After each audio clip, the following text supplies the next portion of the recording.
All right, man. We back with another one. Yeah. DFW Shed Sessions Podcast. I'm your boy, Lucius, by the way of Loophole Beats. Lucius. Oh my god. Man, I have not. That was in my head. I have not heard that since 2004. I think. You definitely heard it in college. So, we got my good brother over Starting here. off weird. He's starting real early. We got my good brother J Ell Groove, Says I. and we got the beautimous Professor Mel Will. Hey. And we got a guest, man, a colleague of mine. I went to go back in the college days.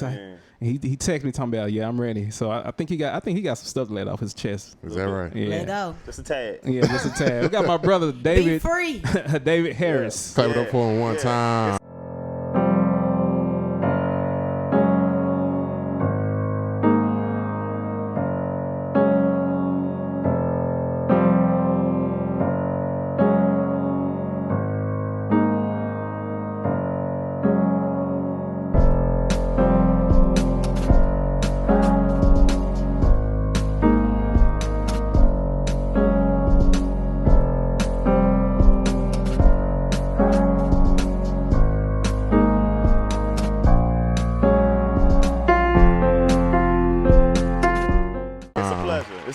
It's a pleasure. Thank you. Man, thank you for coming. Yes, sir. Already. Absolutely. Yeah, so my good brother. So we're gonna start from the beginning. Okay. Cause I mean, I've known you from college, so I just from the beginning. So how did music get introduced to you? Oh my God. Like many of your guests, church. Of course. There is a specific moment in my life. I was 3 years old, not quite 4. It was the winter time, so I'm approaching 4. I'm born in February. I walk into choir rehearsal on a Tuesday night. My mom was the assistant choir director at the time, and so we had choir rehearsal every time. Like I'm sure y'all went through the same thing coming up.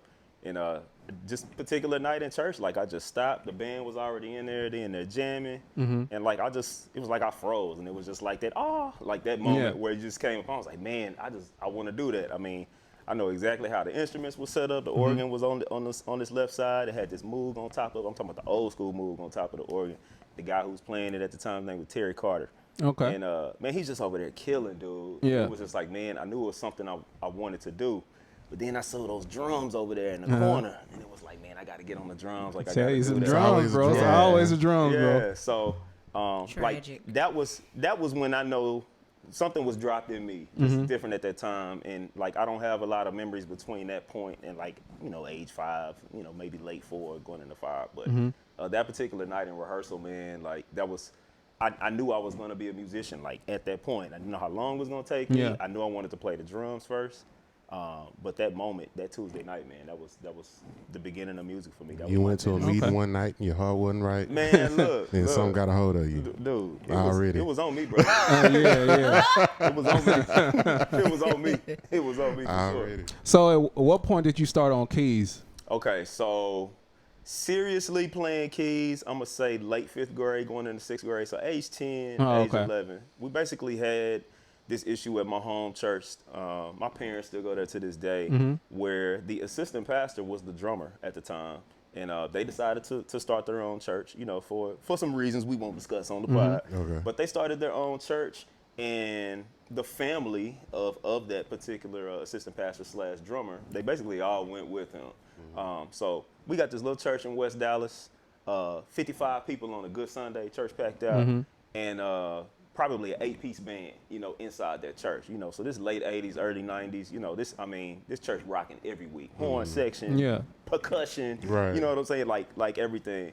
But when they left, I just started playing keys just kind of out of necessity, man. Like drums was still like my favorite instrument at that time. Yeah. But my pastor would see me picking around on piano, all the time before church or whatever. Okay. And he basically was like, look, you can keep playing drums, but we don't have an organist right now. Our organist, who was still a part of the church, he actually was getting ready to go to college. He went to Grambling.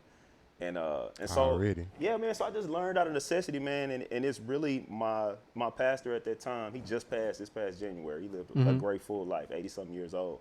Okay. But James Goss, man, he was like, you gonna play. You can play whatever you want up here, but you got to learn keys, you got to learn organ. We need somebody that can play, and you can do it. I'm like, man, I got like 2 chords. Like, Yeah. I'm I'm good. I just want to play drums. Like, I've been shedding. Yeah, you know what I'm saying? Right. But that's what it was, man. So I got on keys. So around age 10, age 11, I kind of get serious, like really start trying to learn stuff. You know, I had this little song I would play all the time, try to impress people with, and that's what it was.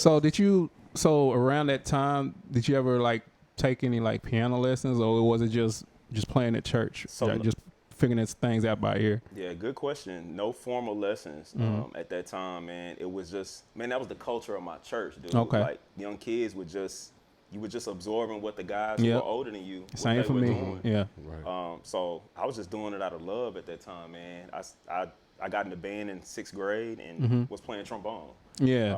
And I know we'll touch on that a little bit, but like I'm a degreed instrument. That's my degreed instrument. Yeah. Trombone, believe it or not. But yeah, man, keys at an early age.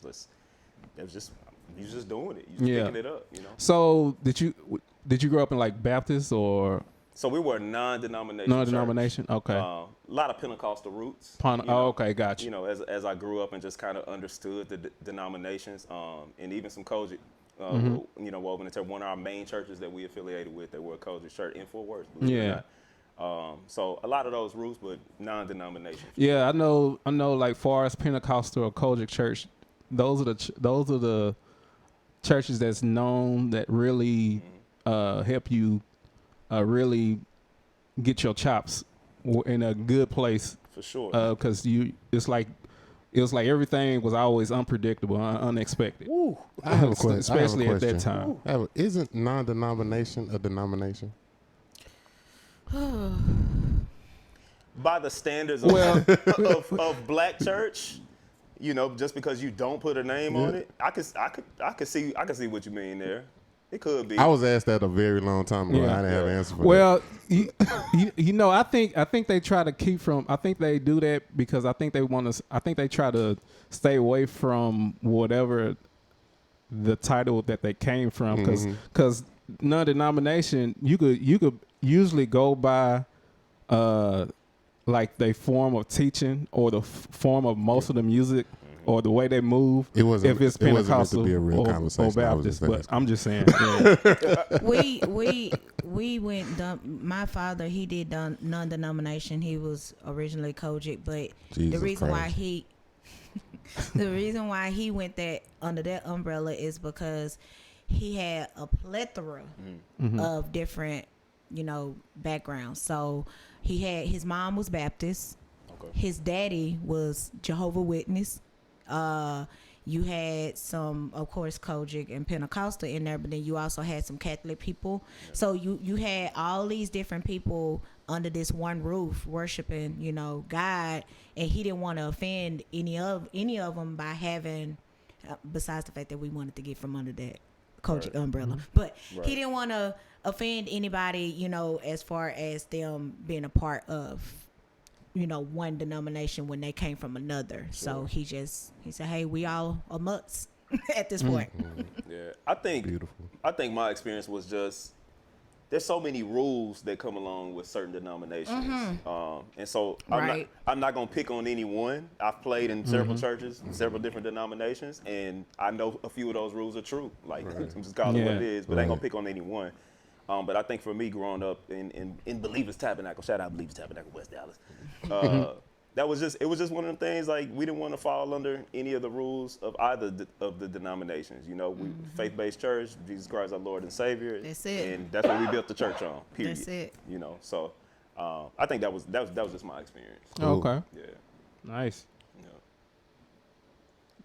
You got a question? You waiting on me? I was waiting on you. Oh my God! I want to make sure I don't. I want to make sure I don't cut nobody. Right, y'all are so rusty. Get it together, sirs. I was waiting on you, man. Prairie View, is that right? Yes, sir. Prairie View Yes, sir. produces productive people. They really do. So they say. Yes, sir. It's the truth. So they say. So you was part of the marching storm. I was. He was going to what was that, Grambling? Grambling, yeah. I remember that story. Yeah, I was supposed to go to Grambling. Remember that story? I sure was. All right. So talk about so now that you're older, you know, you get the first of all, what made you choose PV? Oh man, good question. Let's see, fall 1999, PV comes to PV Grambling, the Cotton Bowl, something that I have gone to every year since that time. I ain't been in years. Man, it's an experience. Oh, for sure. I used to go faithfully. For you know sure. what I'm saying? And if you were going to Grambling, I know you got, some Had to background go, info yeah. on that. But, man, they came and they played an arrangement of Spend My Life, the Eric Benet and Tamia song. And, man, I'm sitting up here. I was with Townview at the time. They won the Battle of the Bands that year. Shout out Townview, Big D Marching Band. They won the Battle of the Bands that year. We performed that night. And so we there. And PV comes in super late. You know, we actually thought they weren't coming. I knew they were in town, but like, people who didn't know any better, they thought they weren't coming because they had an issue the year prior with Southern. We won't get into that. Man. Okay. I remember that. But anyway, so they come in, man, and they go on the field. They do their thing like they always do. But they played an arrangement of Spend My Life, man, that just gave me chills. And at the time, I had just started arranging music for my high school band at the time. And so I'm listening to this and I'm just like, man, I have got to learn how to write like that. Like just the song just came alive to me. And so the late great Professor George Edwards, he was the band director at the time. And it was really that arrangement that hooked me to PV. I didn't know anything else about PV beyond the box, which is the phenomenal drum line at the time. They MSD now, shout out to MSD.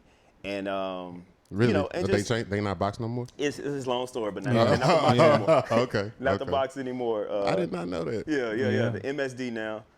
And still got a lot of traditions of what the box do, but they got their own stuff too that is that's specific to them, and they're doing a phenomenal job as well.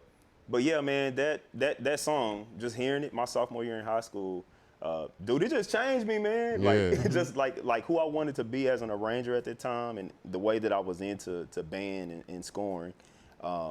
It hooked me, and so I was just like, man, I got to get there. So how you feel about PV and like that moment? Yeah. Like that's how I was supposed to go to Grambling only because I had, they gave a full ride scholarship and I had connects, right? Sure. But I really wanted to go to Jackson State. Because how you feel when you heard that song, that's how I felt when I saw they drum majors. Yes, sir. Ooh, J5. Now, I love, and I love. I believe it or not, I got a place for PV in my heart only because because we went to Maceo. I went to Maceo, but Mr. Hendricks. yeah, exactly. That's my best man and uncle. Really? Yeah, Larry. That's my best man, bro. Shout out to Larry. Really? Straight up. Oh wow, small world. Yeah, but we played our PV cadences. Yes, sir. Sequence, Yep. Suncoast. We played all of Everybody, I they think everybody here played PV cadence. because it's the box, Yeah. man. Yeah, of it's, course, I yeah. mean, even again, I love Grambling, but I hated I hated they drums, especially they snares. Oh man, They sound to the Oh, side, man. whatever. But with PV, everything was just so crisp and clean, man. And Yep. so I do have no drum majors was touching Jackson 5. That's a fair point. You know what I'm saying? That's a fair point. Jackson State. I'm sorry, I said Jackson 5. But J- like but J5, that's Well, the name of J5, it. yeah. But it's like nobody was touching them. So it's like I wanted, because I was a drum major at Maceo. So it's Already. like I wanted to perform like that. Yeah. You know what I'm saying? So originally I wanted to go to Jackson State, but then, different things happen. It be like that sometimes. You know what I'm saying? But nah, I feel what you're saying. Especially now, and I will say this about PV too, man. Like y'all fanfares. Yeah, man. Yeah, y'all fanfares, man. Jesus Christ. Yeah, man. Y'all had some. Y'all I have a question. Yes. Since you went to Prairie View and you were in band, do you know how to read sheet music? I do. Does it grind your gears that others don't know how to? No, not me. What about if you're at a gig and you're trying to call numbers out and they don't know? Woo. If I'm at a paid gig and we don't have the language barrier is either the sheet music or the numbers, like I can't use either one of those. Number one, okay, you here, you on the gig, so like how do we get to this point? Where we're Right. sitting on the same bandstand and neither one of those things are working for us. There's other ways to communicate, and there's people do different gigs for different reasons, and they get where they are based on sometimes it's just off relationships, and you get caught in a moment where either you get exposed because you sitting with some cats like they can play for real, they can read music like the boy Lou, they know their numbers, or maybe they just got great ears. They don't know what I don't know how many guitar players I sat with up in high school and even in college, like they didn't know what notes they were playing, but they killing, you know what I'm saying? Because they never sat down and like learned the musical alphabet and how it applies to their fretboard. So that more so like that more so pertains to like a lot of church musicians. Yeah, man. That's church musicians. A lot they don't really know the theory. Yeah. You know what I'm saying, behind what they playing, but you know you sit them down. Yeah, they got the gift. Yeah, they got the gift. Yeah. But in saying that, right?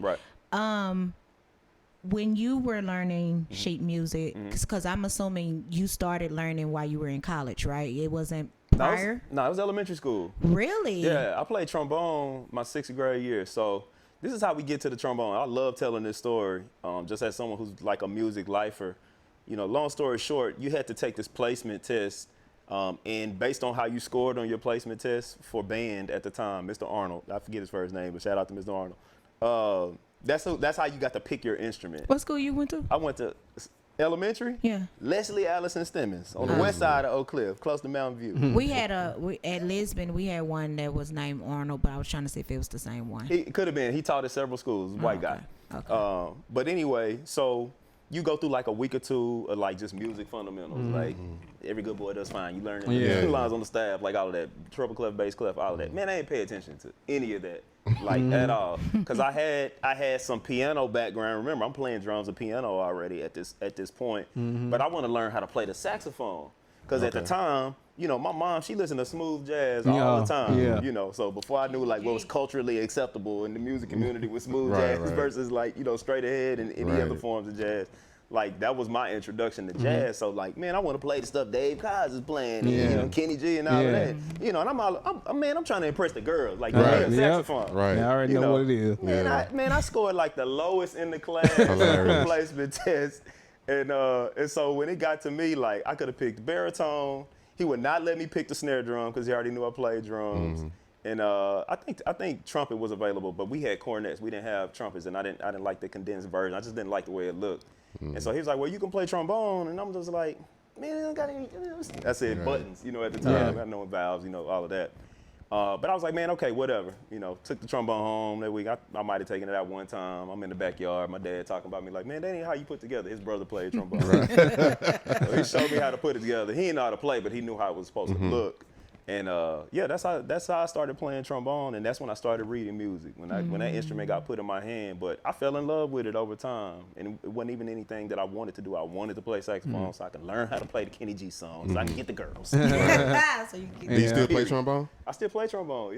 Yeah. So I got a trombone next to my bed right now at home. Really? Straight up. Really? Yeah. I don't play it every day, but it's like I pick it up and play it. Yeah. Keep your chops up. Yeah. Since you love valve so much, did you ever switch over to a valve trombone? I learned all the brass instruments. Really? Before I went to college, yeah. Man, the thing with band culture, especially in, shout out to DISD, man. I had great band directors. Not good band directors. I had great band directors. Yes. Mr. Arnold in elementary school. Mr. Jones, Tyrone Jones, he's still in DISD, still teaching today. And then the GOAT, Dean Hill, Mr. Hill. Dean Hill, you know, he just retired a couple of years ago.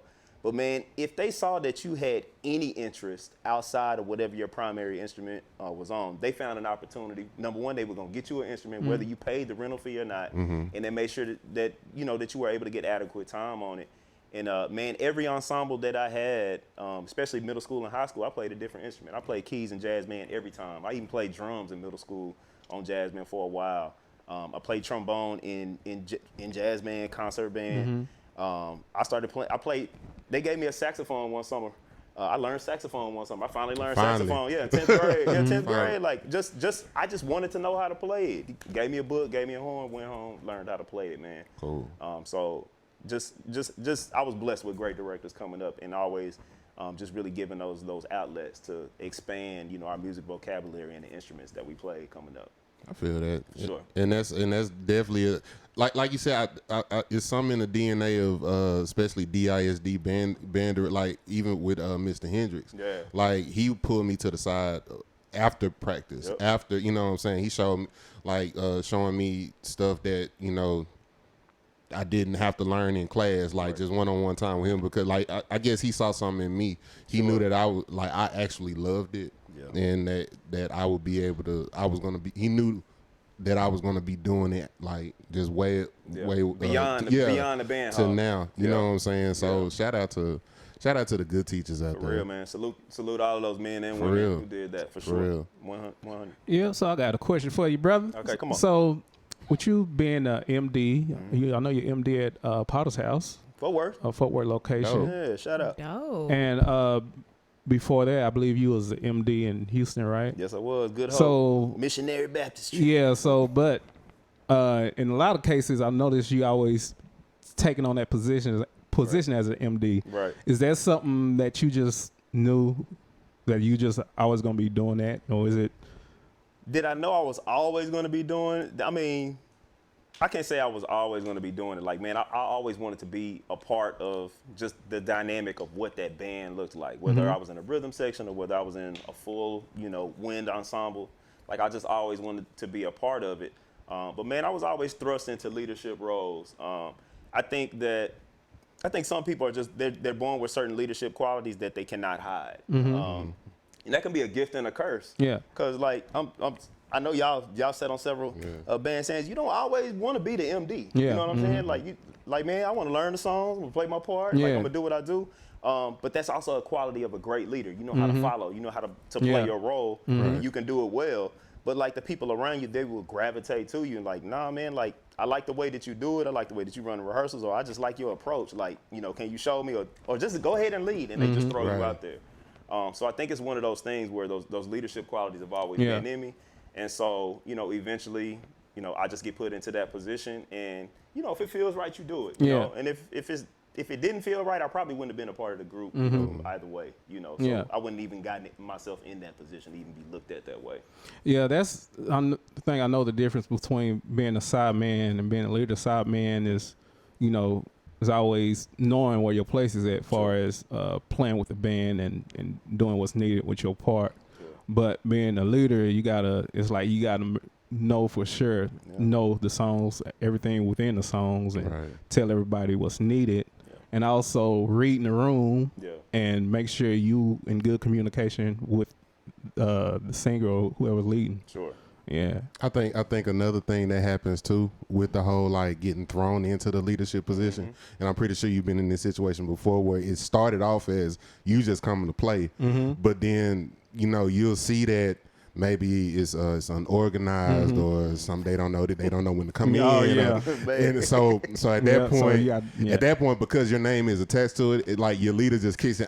Everybody like, let's come in. I bet. So you come. You know what I'm saying? And like that, and that's frustrating because that's not really what I came to do. Yeah. You know what I'm saying? That's not what I came to do. But at the same time, it's like, all right, well, it's about to be a shit show, so let me just go ahead and somebody got to because it's going off the rails at this point. Yeah, what irks me is when two people try to.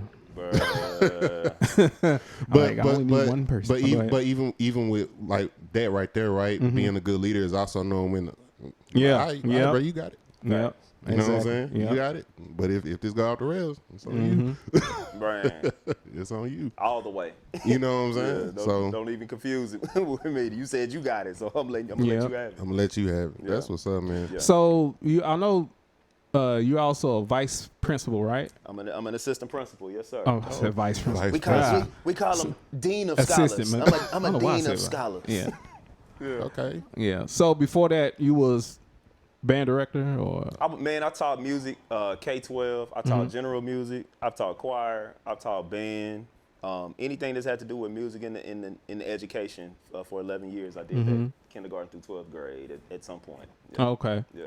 What made you want to go the education route? Man, just being like, education is a calling to me. I think those who I don't have a temperament. Well, man, and it's good because there are some people like yourself, like you know that about yourself, and so you're not gonna put yourself in a position where it's just like, man, that's not really me. Like, you got respect for it, you honor it. You see people doing it all the time. It's like, man, but that's just not me. And there are a lot of people that'll get into education just for the wrong reasons, just like any profession. It ain't just education. For sure. But man, I got into education in the 8th grade science class. Miss Williams, O.W. Holmes. You went to Holmes? Oh, okay. They got you excited. Yeah, we both went to Holmes. Oh, come on, man. Tigers, we out here. O-Dub. Shut up. A regular school or academy? I was in the academy. Come on, man. Okay. Let's go, man. I was in the academy. Nah, keep that same energy. Yeah, keep that same The energy. energy is there, but y'all lost The classical academy. I was in the classical Come on, academy. man. Yeah. Whack. Yeah. What? Nah, never. Come on, man. Academy, sports and outdoors. Whack. Come on, man. We'll touch on that too then. Yeah. Here you go. But no, man, I was in Miss Williams' class, in science class. I was not just some extraordinary student or whatever. Like, I always had good grades, but like I had worked for my good grades. And in Miss Williams' class, her class was hard. That science class was very difficult, challenged me in a lot of ways. And it seemed like she was just always on my neck. Man, it's time to do this group project. Folks getting up, they present their project. It's cool. Man, I get up and do mine. My group members are not there, just for whatever reason. I think one might have played basketball some days at a tournament or something. And then the other group member just wasn't there. And so she was like, well, do you got your stuff? And I was like, man, I got my stuff. Like I'm ready. And she was like, well, go ahead and present it. I'll just hold you responsible for your part of the grade. It is what it is. And so she wanted me to go up there and do what I needed to do. And I think she was just going to kind of, she was going to do what I needed to do to get a good grade because I was there. Man, I go up there and, man, I'm having fun. I'm captivating the room, cracking jokes or whatever. But, I'm presenting my project. And, this whole time, she's standing in the back and she's just staring at me like frozen. And I'm like, okay, then, am I bombing this? Right. I got my little poster board. I put everything on here she said she wanted. And class is over and she asked me to stay. So, again, she always kind of on my neck, kind of riding me. And I'm like, man, what did I do? I did my project. So she comes over to me. She's like, I need you to understand something. She was like, I don't know what you're going to do in your life. She was like, I know that you're a musician. She was like, but you were supposed to be an educator. She was like, I have never been this captivated by a project, in this class. She was like, you always clowning, you cracking jokes or whatever. And she was like, I see why now. She was like, that's all part of your personality. You need to be in front of people. She's like, do you see how the kids was looking at you? And I was like, yeah, but I mean, these my friends. We cool, And so that conversation, it stuck with me, and I didn't think a lot of it at the time. But man, just as I grew up, especially kind of coming more in the band, I was drum major at Townview at one point. I'm writing music, I'm scoring music. It became very clear to me, okay, music education, this is going to be a vehicle for at least one of the things. Because there were several things that I always wanted to do when I got ready to be, a professional, whatever I was going to be. But I knew music education was going to be a major vehicle to get me to some of those places. And so that 8th grade class, that science class, that was just kind of the springboard of just me starting to think of myself as an educator from that point on. Gotcha. Yeah. That's dope. Yeah. Well, Jay, I got to tell you. So I know when I told you one of my top bands I love playing with was the BSM band. Well, this guy was the guy that was responsible for those amazing nights. We used to always rearrange whatever music we got and put our own sauce to it, man. Yeah, Whatever. So let me ask you this, and I think this is something I want to start asking guests. Okay. So take away instrumentator, take away educator. If you wasn't doing those things, what do you think you would be doing in life? Easy question. What's that? I'll be in media. Media, okay. I'll be TV, radio, 100%. Whether You have a good radio voice. in front of the camera, behind the camera, I would 100% be in media. Dope. Have even explored, that opportunity a few times right here in DFW with some. I'm really big into sports, so sports media that would definitely be high up on my list. But radio, that was something that I had a great affinity for coming up. You remember the Battle of the Drum Lines they used to have back in the day? Yeah. K104 would call the drum lines out, man. The first time I got behind the mic, man, it was just it was on, man. Folks, they calling in I'm handling the calls. The DJ, he just let me doing my thing. I forget who it was at the time. It might have been I can't remember. I won't waste no time. But man, it was just Cat Daddy maybe. Nah. This dude was not from here. He got real big in New York, and he even did MTV after he was here. I can't remember his name right now. But anyway, folks would call in. The Battle of the Drummers Week was a big thing. That was a big thing in DISD at the time. Each drum line would come. And man, you just go up there, you just kind of have fun. You talking noise about the drum line. We gonna do this to y'all, whatever. But man, just getting behind the mic and just seeing him do his thing, and then he would throw it to us and just kind of let us do our thing. And he was like, man, you kind of good at this. And I was just like, man, look, I just got a great respect, for people who do that. Right. 100%. Yeah. Lou, what about you? If you wasn't a musician, what do you think you would be doing? Man, I'll probably be under a bridge somewhere. Homeless? Not at the bridge. Really? Spare a change? Man, I'm gonna tell you something. Even when I had some, I guess, rough times or whatever. Sure. When I was trying to look for other work, man, I went and tried to do this general labor job, like something with moving boxes or something. I was there for about 2 hours. Is it 2 hours? I turned my ticket in. Now I'm good. Nah, this ain't it. That's crazy. And then I was Uber driver for a little while. Right. Yeah, like And that. made a little side money, but Sure. after that, man, I gotta keep this music Keep the thing hustle. pushing. I feel that, man. Keep that I hustle. mean, it's somewhat the same with me, but the weird thing is I'm kind of doing everything that I wanted to do. Like, even when I was younger, I wanted to be a radio DJ too. Sure. You know what I'm saying? I wanted to be a like I loved being behind the microphone, and all of that came from being in church doing the Easter speeches and all that other stuff. That's kind of where I was the only one that wasn't scared to do it. Right. And I always had some type of personality about me. Sure. And then now, fast forward, got my own podcast. Man, You know what I'm saying? So, Yeah, man. you know what I'm saying? So Doing it's it. like, if it, I would always say, well, if I wasn't a musician, I'd be a DJ or a radio or, something like that. But it's like, oh, well, we here now. You doing it, bro. You know what I'm saying? Yeah. But always in something in the entrepreneurial space, though. I'm just like, I don't do well with corporate America at all. Yeah. You know what I'm saying? Sure. But that's just, that's just me. Yeah. What school do you teach at?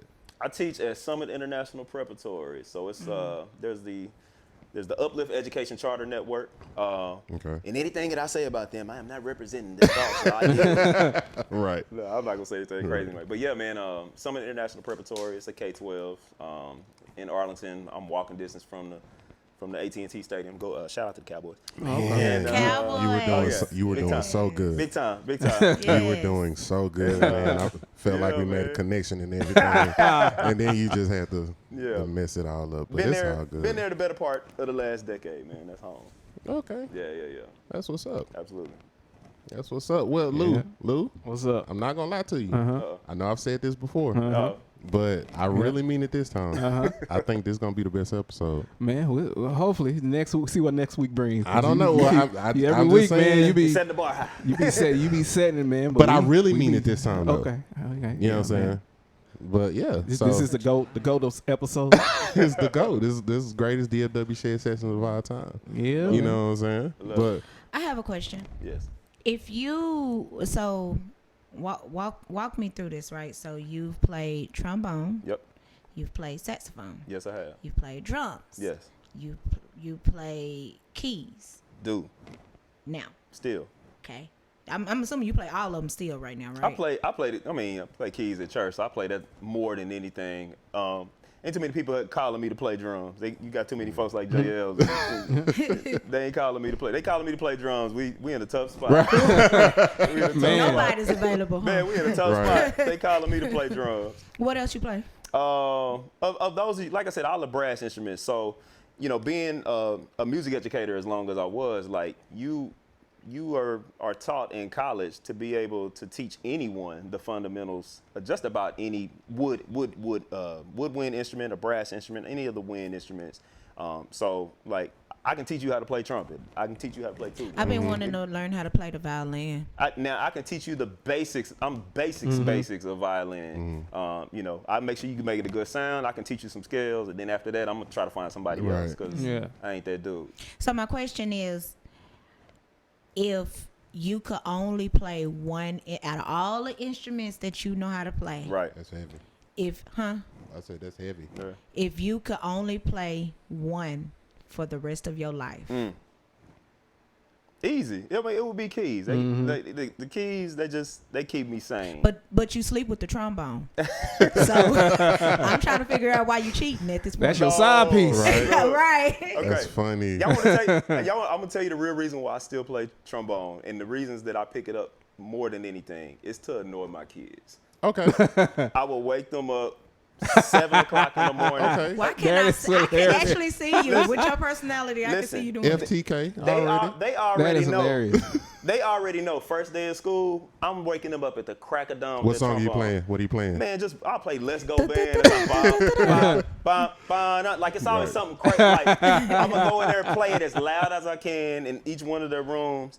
And like they will, they gonna get, Dad, why are you doing, all of that? But they look forward to it every time. If I miss a birthday, they're doing it for them, or the first day of school, last day of school. If they got a big performance that day, they know I'm gonna go in there, like I'm gonna do something just ridiculous. But when I don't do it, Dad, you didn't play the trombone, but I thought you didn't want me to play it. So they look forward to it. But that's when I pick up, my horn more than anything. And Mr. Freeman, the professor, he goes, why you ain't playing if anything? He stayed on. You always playing keys. You're a great trombone player. Why don't you play trombone? Mr. Freeman, I still play my trombone, so I still play. That's what's up. Do you teach any of your kids what you know and let them develop or see where they want to go with it? So I made the decision very early on that I was not going to press, my love for music onto them. That's good. Fortunately, my oldest son, DJ, he is a phenomenal singer. Like I can brag on him. He mine. He's a phenomenal singer. As you should. Shout out. Yeah. He's a phenomenal singer. And so, like, he started playing drums. He can hold a beat or whatever. He's been playing keys lately, which has been interesting to me. But like, I've not had to like press it on him. Now singing wise, like he's been in choir. He does all region, all of that. Like he's UIL and all that. Yeah, he can do it all. Like singing in different languages. Like does all of that. Oh yeah. He a bad boy.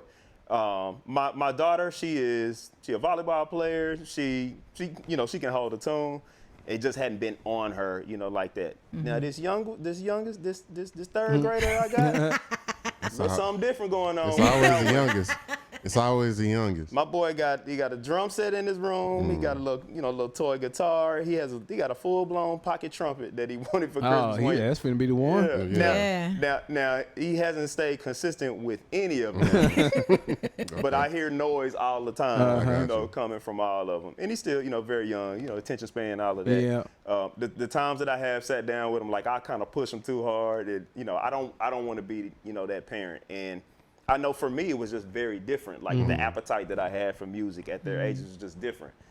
So not better, not worse. It's just like, this is their experience. And as they come around to it, like, they're around it all the time because they're around me, know, whether we're going to church or if I go do a gig or whatever that they can come to, they'll come. So they're into it. They go to fine art schools, like all of that. But just pressing it on them, that's not anything that I've ever wanted to do. Oh. Yeah. I know we're kind of bouncing around a little bit, but I'm curious about something. What's the, in your opinion, what's the biggest difference between being a assistant principal versus a regular instructor or teacher? Classroom teacher. Yeah. Yeah. So. Because is this like your first year? No. So I've been in administration since 2018. Okay. I started as a behavior interventionist. Okay. So the kids that was having the most problems, challenges with behavior, like them were my best friends. You know what I'm saying? Like, cause I'm on them. For better or for worse. And so did that 2 years. Got my first assistant principal gig at one of our sister schools. Did that for a year. That was actually the full pandemic year, 2020, 2021.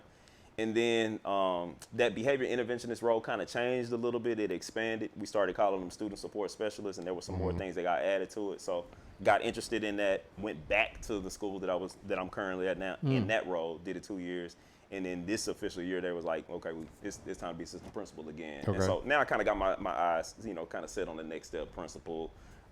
We call them area superintendents. You start kind of managing a few schools. Like that's the track I'm exploring now. Okay. That makes sense. All right. So what's the difference? So biggest difference, like let's look at it from a band perspective. Okay. All right. So when you're an MD, like you're responsible for everything that's going on in the band. You got to make sure everybody's got the tunes. If there's a different arrangement, you got to make sure you're communicating that. If we taking care of the business of it, like you got to make sure you're doing that. That's what the assistant principal, is doing for their staff. So there's a pocket of the staff that directly reports to me. Okay. So there are a few contents that I coach. Okay. So this year, like for instance, like the math team, that's a group that I coach. Fine arts, that's my background. I always coach them. Among some others. When you're a classroom teacher, like You're the side man. Mm-hmm. You know, Yeah. you got your part. You learn your part. You come to school every day. You do your part. Mm-hmm. You're expected to do it. You know, you report to the MD. Hey, you know, this is what I'm thinking. You know, I'm playing my part. Am I playing my part well? Do I know my music? You know, do I got my lesson plans in? That's a Am I good doing my lesson well? analogy. Mm-hmm. Like that's the biggest connection that I have in kind of the worlds that I live in. That's the way I look at it. I That's got you. good. Okay, that's dope. Yeah. Yeah, so I know you said you really into, or you know, since you was a youngin, Yeah. you was, your biggest thing that you was into was arranging music and all of that. Yeah. So my question is, are you ever thinking of making an album? Man, Lou, you coming with the good questions tonight, Yeah. brother. So 2 years ago, again, kind of coming out of the pandemic, that was something that I started thinking about, man. I had a conversation with our good friend Dimitri. Yeah. I said, man, I don't know why I haven't done an album, Yeah. you know, or at least like started like planning, you know, for an album. And man, I got a bunch of ideas, you know, just like recorded, and just really haven't developed them to the standard like that I would have for myself. Like if I'm gonna put out my album, like this is my sound, like this is my art, like this is how I want to represent myself. So I've not challenged myself enough, you know, in that area to take that and go forward with it. But I need to. Yeah, you know? yeah, most Yes. definitely, man. I need to. The access we have now is so much, you know, because everything's, you know, is digital. Sure. It's much easier to deal with, you know, compared to when you have to put stuff on CD, Right. go through distribution and get it in stores and all of that. It So, don't take no time. yeah, it don't. Yeah, it don't take much of anything. Why don't y'all do a collaboration? I mean, I play with this brother all the time. No, on the record. Since Lou got so Yeah, many records, why don't y'all collaborate on the record? I don't know why we wouldn't. Like, we definitely do that. there's really I'm no definitely open for excuse living in a place like DFW For sure. where you should be putting out something. You know what I'm saying? Like, there's just the connections are endless. The resources are plentiful. Like, there's really no reason not to. So it's two things. I think a dope conversation we could have, right? Okay. And this is for all of us, right? I was talking to one of my partners a while back, and we were asking like, yo, like, is the concept of albums played out? Because now, because Good you don't really see. It's like now it's about singles. Singles and And EPs. EPs, yeah. Yeah, EP is a big deal. Yeah, singles and EPs. It's not a lot of people like putting out like full fledged. Like I remember like opening the case, you know, seeing the artwork, seeing the print work, seeing the credits. the credits. Yeah. They used to have the lyrics for each song on the little pamphlet or whatever. The photo shoot. You know the photo shoot the gonna be in there. the Like thought. that mess is important. The thought behind just the whole thought behind putting out a full project is like, is that played out? It could be. One thing I've also noticed these past few years is people is putting out music. It's like it's just putting out fast. Like Mono Neon is one. He put out an album or The machine. and it'd be like 2-3 months later, it'd be another one he put out. Right. And Corey Henry be doing the same thing. Right. Yeah. They be putting them out quick. I be like, man, did y'all put sleep? I know for Corey Henry, he put out the majority of his stuff he made during the pandemic. You know what I'm saying? So he had that time. Got it in the can. Yeah. He had that time. But nah, man, it's like you really don't see a bunch of like art projects as far as like putting out a full-fledged album anymore. Right. You know what I'm saying? You see a lot of, you know what I'm saying, just like I say, either singles or EPs, single. Yeah. And for me, I've like I remember like I was watching an interview with Boys to Men, and they was kind of having this conversation. Okay. And it was like, yo, you would put out that project, tour off of that for a year and a half. Yeah. It'll be a year and a half, 3 years before you hear something else from. You know what I'm saying? But there was enough quality in that project to be able to last. Like you was talking about people like this microwave thing that a lot of people are doing. Is like, yeah, it's hot for this little bit, then it's gone. You know what I'm saying? I'm from the school of, you know, you being able to sit with that. Yeah. You know what I'm saying? Being able to sit with that and being able to just Yeah, like, because okay. I think Prince used to do like he'll put out an album and it'll be like some years later. Right. Or another one, D'Angelo. Yes. Right. Yeah. And then with me, I feel like that give the people time to miss you a little bit. Right. I think that's a part of it. Mm-hmm. You know what I'm saying? Let's consider like even the appetite for consumers like in this time. Like, what anybody y'all got a favorite show? Like TV show? Just what? Yeah. Family Guy, sure. Okay, Family Guy, Okay. love it. All right, there's a show. I watched The Shy. You know, some people. Yeah, that's a good Oh, one. Sons of Anarchy. Oh, I was just about to say Sons Power. of Anarchy. Sons of Anarchy. Yeah. Okay, Power. All right, so you know, or some of those shows like let's think about the shows that's like on Netflix and things like that. Yeah. Like we got shows where it's like you want to binge everything like as soon as the season you know has been made available, or you know they'll slow down the pace and like you know we'll give you 2 or 3 shows at a time. But those shows like The Shy that you can only watch like once a week, it's like man, I'm ready to watch the next one. Yeah. Like that's kind of what we've been conditioned to, even you know on the music side. Now I'm like you, man. Like I appreciate you know when I can get like the full artwork and everything that comes along you know with an album. But it's just like, is that going to satisfy the social appetite for the majority of consumers, or is that still like a niche thing where like people like us like appreciate because we know the work that has to go into it for it to come out that way? I think that That's more good. so applies to your particular fan base. For sure. I think. Oh, yeah, I that's think huge, if you understand your fan base and what they want, then like you know you take Jay-Z for example. What's the last one we got? 444. Yeah. And I'm just using him for an example, but it's like the last one we got from him was 444.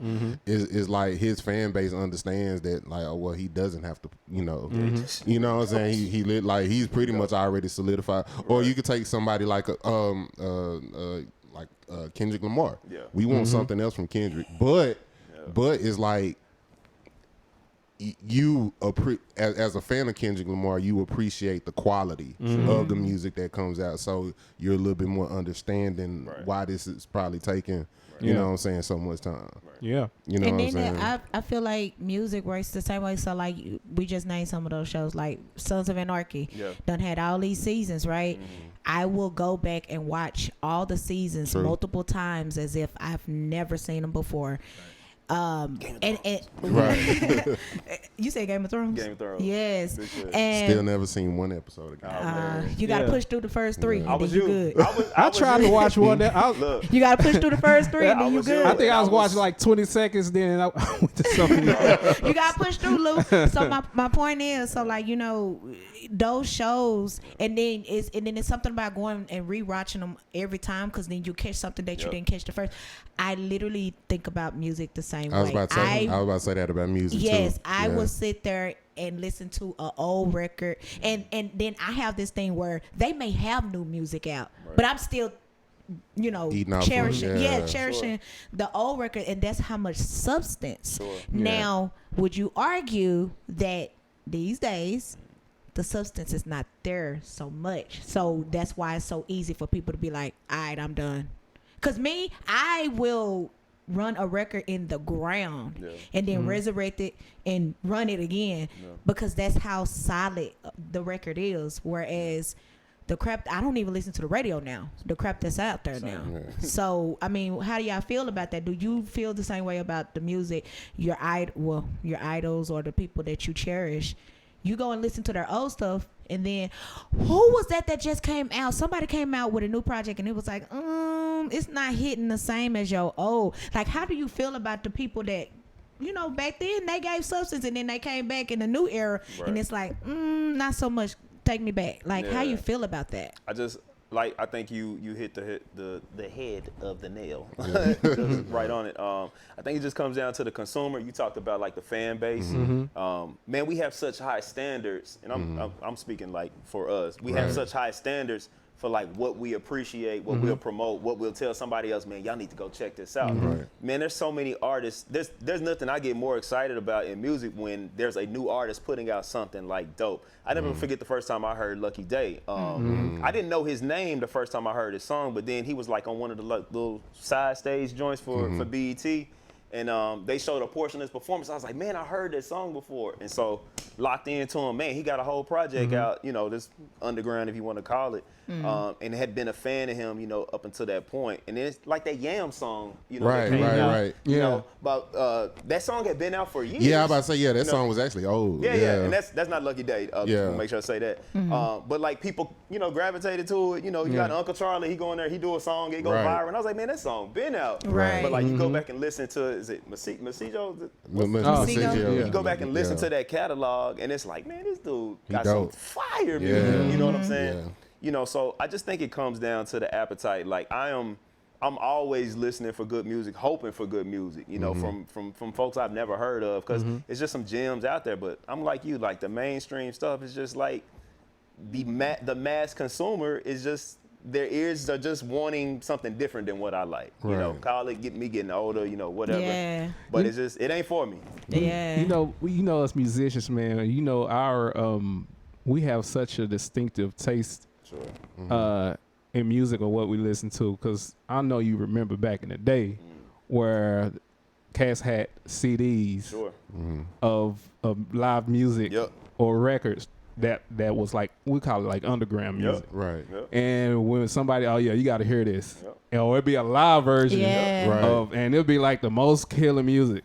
And then I'm like, you got to burn that for me, Doc. Man, it sucks though sometimes, because there'll be times where I will hear the live version first. And I'll be like, oh man. And then you go back to the recorded version. It's like, I don't hit the same. It's not the same. Just specifically for me, one of my favorite live performances is that one where it was Chris Stapleton and Justin Timberlake. They was at the Country Music Awards, and that was one of the coldest live. Yes. So of course you got Chris Stapleton. He sung the Tennessee Whiskey, and then you had then Justin Timberlake. He came back with his tune "Drink You Away." And I'm like, yo, like that arrangement was like so killing. Then when I went back and listened to the album version, I was like, oh man, We don't hit the same. we just gonna stick with this. Nah, but yeah, man. Yeah, so like when it comes to the live versions and stuff like that, sometimes depending on who's arranging it, I prefer the live versions over the actual recorded versions. Yeah, because I remember when I first heard Doobie Powell. I remember when I first heard about Mint Condition. They're like, oh yeah, you gotta check out Mint Condition. And the first time I heard it, it was the I guess the studio version of Pretty Brown Eyes. Oh man. And I like, as a musician, I like, okay, well, what is the excitement about? Then when I heard them like live, the live version, I like, oh. I got the opportunity to see Mint Condition live once, and they definitely took me to school. Yeah. They definitely took me to school, man. One more question, sorry, for all of y'all. So taking in the era that we're in now, right? Everything is readily available. Music is readily available. As soon as it drops, it's on YouTube or it's on all streaming, platforms or whatever. Do you think back in the day, right? An album will drop, but you couldn't get it like so readily available. Do you think that played a major part in people appreciating music back then? You know what I'm saying? So like right now, it's like, such got an album, I'll get to it, because you can just go to it on Apple Music or whatever. But back then, it wasn't like you had to do some stuff to get whether you had to go and buy the CD or you had to have somebody burn it for you or something. It wasn't at your fingertips. You had to do some work to get the music. So I feel like it was cherished a little bit more better. Do y'all think society now has kind of made it too convenient so people don't appreciate, like you said, David, everything that went into making that project? Right.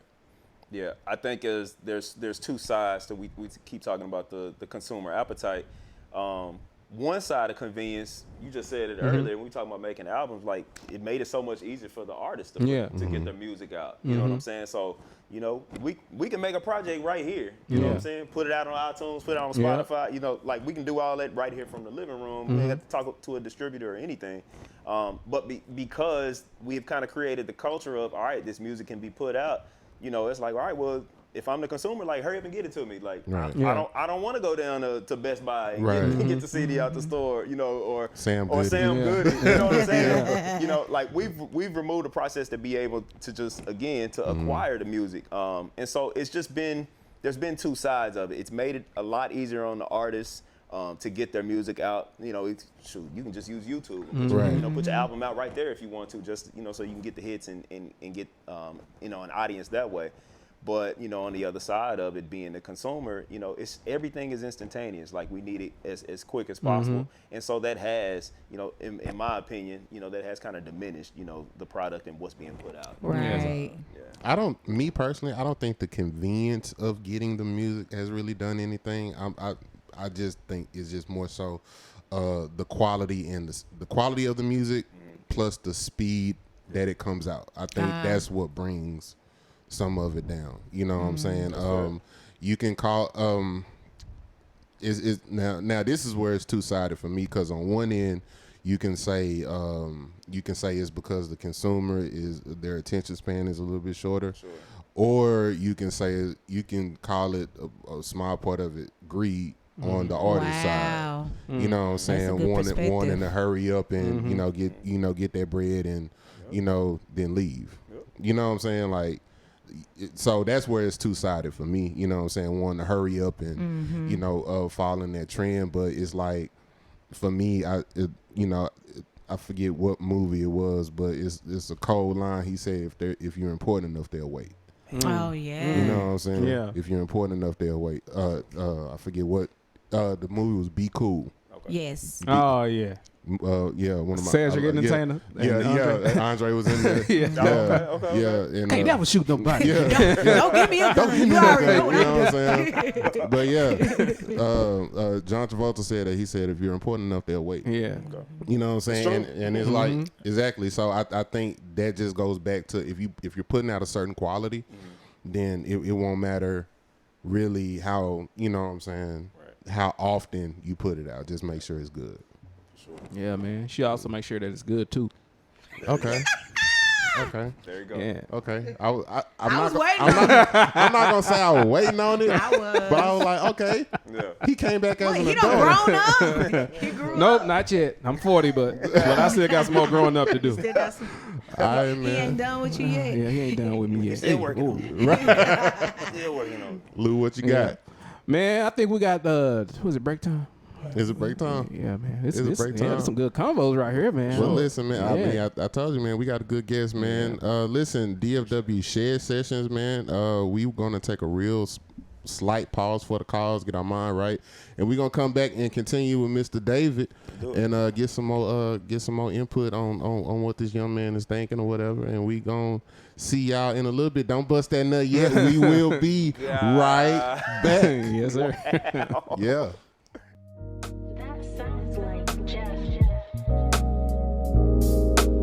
This is what we literally came up doing, and to watch you orchestrate an entire show, to put this going on, to have all these people come out to support you, it shows, bro. This is only the beginning, nigga. Yo, Jeff, it's Mav, bro. This new project is super polished, bro. I'm so proud of you, man. And I'm excited for where everything is going to go for you, man. After this one, bro. This is it, man.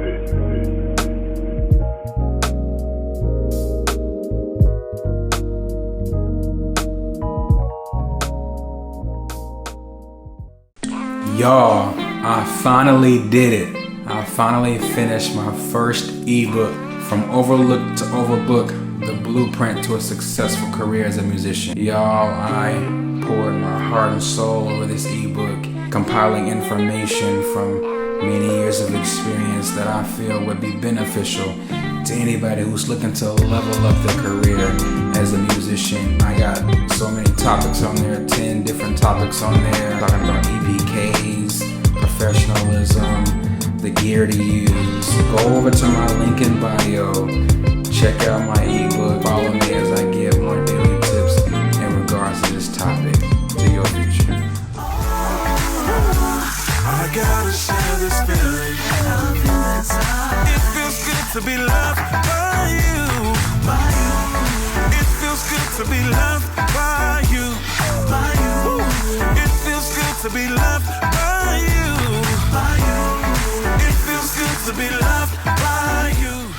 See, I'm a photographer. Feel what I'm saying? So if they say a picture is worth 1,000 words, it's my job to make sure they hear every last one of them. I got you.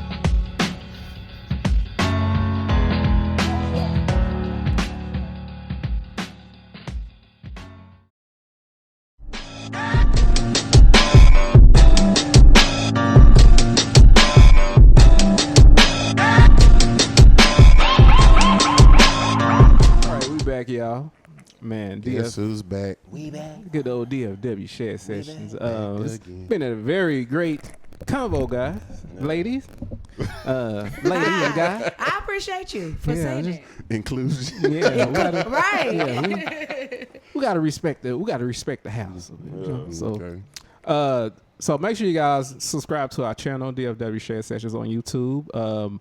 You also can follow us on Instagram and TikTok under DFW_Shed Sessions. Also, you can follow us on Facebook under the DFW Shed Sessions FB page. So let's get to these social media plugs. Professor Melville, where can we find you on social media? You can find that's on in my head again. You can find me on all social media platforms at Professor Mel Will. That's Professor Mel Will. Because Mel Will. No, they didn't work. Dang. Oh, got you. Because Mel Will. Oh. Y'all suck. Never mind. No. Uh-huh. I thought this was you was getting there, but I thought y'all knew something that No, it was a tag. That's the first y'all time. disrespectful. Y'all was supposed to. I was looking like You trying to come up with a I was with a trying, catchphrase? like, but y'all didn't even catch on. Because Mel will. I mean, try it again. Try it again next time and see. It might. You could. No, Mel not right will now. what? See, you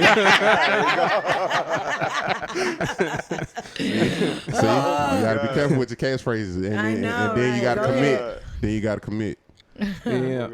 So, brother J Ell Groove, where can we find you on this good old social media? Man, you can find me on Facebook, Instagram, J Ell Groove. Who is J Ell Groove? You can find me on those platforms. If you want to ride this funk train, go ahead and holler at me on Facebook and Instagram. Funk Your Feelings. That's FUNKYO Feelings. You want to dabble in that. Also, you can find me at Another Groove Project. Come on, man. Another Groove Project. This is just another one of my projects. If you want to need a photo shoot, videography, anything like that, holler at me on there. And yeah, that's where I'm at. Okay, nice. Me? Yeah, So, you. So you can find me on good old Instagram, Lou Paul Beats. You can find me on TikTok, Lou Paul Beats. Also, if you go to TikTok, you may run into one of my live streams because I've been doing quite a bit of live streaming, and I actually been connected with people, man. We got a actually new subscriber on DFW Shed Sessions. That's beautiful. Through connecting with some people on TikTok. I So gotta check that out. yeah. So yeah, I'm always doing something, playing some music, or creating some good vibes, connecting with people on TikTok. Yeah. So also, I do have music out. If you guys like to check out my music, Come on. Under Lou Paul Beats, I have like 3 hip hop instrumental albums. That's on rotation. If you guys like to check You it got out. any worship music? You might find some atmosphere somewhere in one of them tracks. Just because there's no words, just because there's no words, you might find a connection. Atmosphere music. Yeah, atmospheric, hip hopish, groovy. Yeah. There we go. With the hand sign. Yeah, with the hand sign. Yeah, you gotta put your hands, because you know how y'all praise and worship teams, y'all leaders be doing when y'all be singing, y'all hands be moving. That's what And you do. that's important. Yeah, it is. Yeah. That'd be So, funny to me because everybody do the same. Yeah, it's like, where's the spear fingers, man? Where do you develop your hand motions, man? Where does they come from? Not being able to communicate well. You don't know what to do with your hand. Y'all don't understand my words. Look at me. Hilarious. Yeah, so that's me. So my good brother David Harris, where can we find you on social media, brother? Man, I am David Harris on any platform that you like. That's where I am. Are people on Spaces yet? What is Spaces? What's the? There's a new like Thread? Is this what it's called? Is it? No. There's this black social media app. They got fired from Elon Musk and Twitter before he became X. Shut up. It's new, and I wish I That's was how. ready to give him a Let little me buzz. tell you something. I was kinda on feel my like I've heard phone of it. and I saw this app that said X. I'm like, what is X? That's Right, right, Twitter. I know it. When I press on, I'm like, this look like Twitter. I'm like, oh, it is Mine's Twitter. still- Everything is still there. Mine still say Twitter. Really? Oh, really? It didn't update? Okay. Mine still say How old Twitter. is your phone, man? Don't ask him that. I just had the first of all, I can call and text. I can call That's text. important. That's the I most can call text, get on the internet. Oh man. You know what I'm saying? I can call Yeah. text and get on the internet. That's So, all I need. All my right. apps work and all that stuff, and I can still see what I need What to was, see your on what Twitter. was your last update, brother? Last week actually, Oh, okay. and everything that I need to see on Twitter is still there. So Is Spaces? Because listen, I'm looking Look, for it. Black I'm gonna Twitter. say, look, you looking, I'ma look. Okay. Is it the white app or is it the blue app? It's You on there? You know what? It's called Spill. The Spill app. Spill. Yeah, I never heard of that. That is so different from Spaces. Spill. It's not in, my bad. So this is another social. It's another thing. social media. It just it came out recently. I was in I guess the beta test phase of it or okay. whatever. And man, it's pretty cool. I don't know how well it's caught on yet, but if you don't Spill, I am David Harris. Oh, okay. I'll Apple check it says out. 1.1 users, Well, there you go. 1.1K. So There you go. that's Yeah. rated it. So That's gonna be the next, I guess, we'll see. the next wave. I We'll guess. see if Elon kick us off X. We'll have somewhere to go. Yeah. he shouldn't, because we definitely the ones keeping that. I mean, running. definitely. Keeping You it know what I'm alive. saying? Yes. That's what we do. With We, all we, the Somebody the said they missing thought porn. Black Twitter it was a type of seasoning. that's hilarious, Wow. I was That's like, so hilarious. no. Wow. man. So, Mr. David, man. First of all, it's definitely been dope talking to you and It's a getting to know pleasure. you. It's a pleasure. You know what I'm saying? Whatever. Earlier you mentioned that you were actually in the radio podcast space or whatever for sports and whatnot. Was. Couple questions. So, what was your what's your go-to sport? Like, I'm pretty sure you're a fan of all sports, but like, is it like more so football, more so basketball? What's your go-to? Basketball. Basketball? Easy. What's Basketball. your team? The Dallas Mavericks. Okay, I'm born okay. and raised here. Okay. Texas. 2011. Come on, championship year. Okay. Come on. Okay. Nothing That's what's up. after. That's my team. Okay. Easily. So what made you like? So are you one of those cats at the barbershop and then just talk about stats and who sucked, who's the GOAT and all that stuff? That was you. Man, look, I'm gonna say in high school, like, I've always been a fan of the Dallas teams. I was a kid in the 90s. I'm an 80s baby. So, got to see the Cowboys win all the Super Bowls. I don't care how long ago it was. I remember each one. It was a mighty long time ago. It's fine. A mighty, mighty, mighty long Don't time. Mighty long disrespect time. 2011. Okay. No, he said Cowboys. I know, but I'm Yeah. talking about your team Mavericks. And I'm gonna get there. Get there. But man, just being a fan of Jalen Hurts was alive still. Oh, see, here we go. Here we go. We going there, Jay. You had an Eagles jersey on, didn't you? He's I an did. Eagles I fan. did. He's so disrespectful. You gonna make me go off the rails, bro. But I'm gonna answer the question first. Answer the question Be first. careful. Yeah. We got time. I didn't have to do a lot of banter in like middle school and high school because all my friends, we're all friends of the same team. I got you. But it's when I got to college, so I go down to the Houston area. So now I'm getting like Houston friends, interfacing with other Houston sports fans. And really, right after college, that's when like just this different animal came out of me. Right, like, right. I'm watching ESPN. First Take is was actually on a show called Cold Pizza. Right, so I remember that. Yeah, so it was a different entity, but sports debate like really started taking off late 2000s, and I was like, man, I kind of I really like that platform. I like the way it is, and I'm doing this like with these new Houston friends that I have now. Because I'm down there trolling every Houston Texans Right. fans that I know because the team was terrible, Right. at the time. And the Rockets always lost to the Mavs in their time. Like True. the Mavs had a stranglehold, on their division at the time. So, Even though I was a real big T-Mac fan. oh man, T-Mac, I was a real big Tracy McGrady all the way fan. back to Toronto. T-Mac going Yeah. to Orlando's kind of really, he took off. He was one of my favorite players in Yeah. the league. So yeah, we right there Right. together on that. But really, man, just post college, the group of friends, outside of like my music partners, it was just like I got this other bubble of friends that's just, we just stuck on sports. And two of the guys, well, one of the guys I went to school with, my boy LeClint, him and his twin brother, and then this other guy, this older guy that we know is from Houston, man. We were always talking sports. And kind of like DFW Shed Sessions, like we really started this kind of organic Facebook group. It was like, 20 folks is always talking sports. Like, man, it's almost 8,000 members now. It's always talking sports. And it's kind of morphed into something different than what it originally was. But, you see that too, with your own form. But yeah, man. And so, long story short, they started doing this radio thing. It was those three other guys that I referenced. They started doing this radio thing on the Fishbowl radio network. Okay. Which is kind of based out of Arlington. And so they were doing that, and I was just somebody who was calling in, frequently, like, I'm the caller. I'm coming in, bringing in my topic. And they was like, man, you need to do this with us. And I'm like, they were living up here. I was still living in Houston. And I was like, man, okay. We weren't doing, the Zoom and all that. We weren't doing that yet. So did it that way. I finally moved back. We went to another platform called the After Party. Started our show, did it, 2 years. Yeah. Shut it down, and then we get to the pandemic. Like, man, let's bring it back, but let's make this a full-fledged show. Like, we dressing up in blazers. We got our topics. We got several camera angles. We in this bar. Oh wow.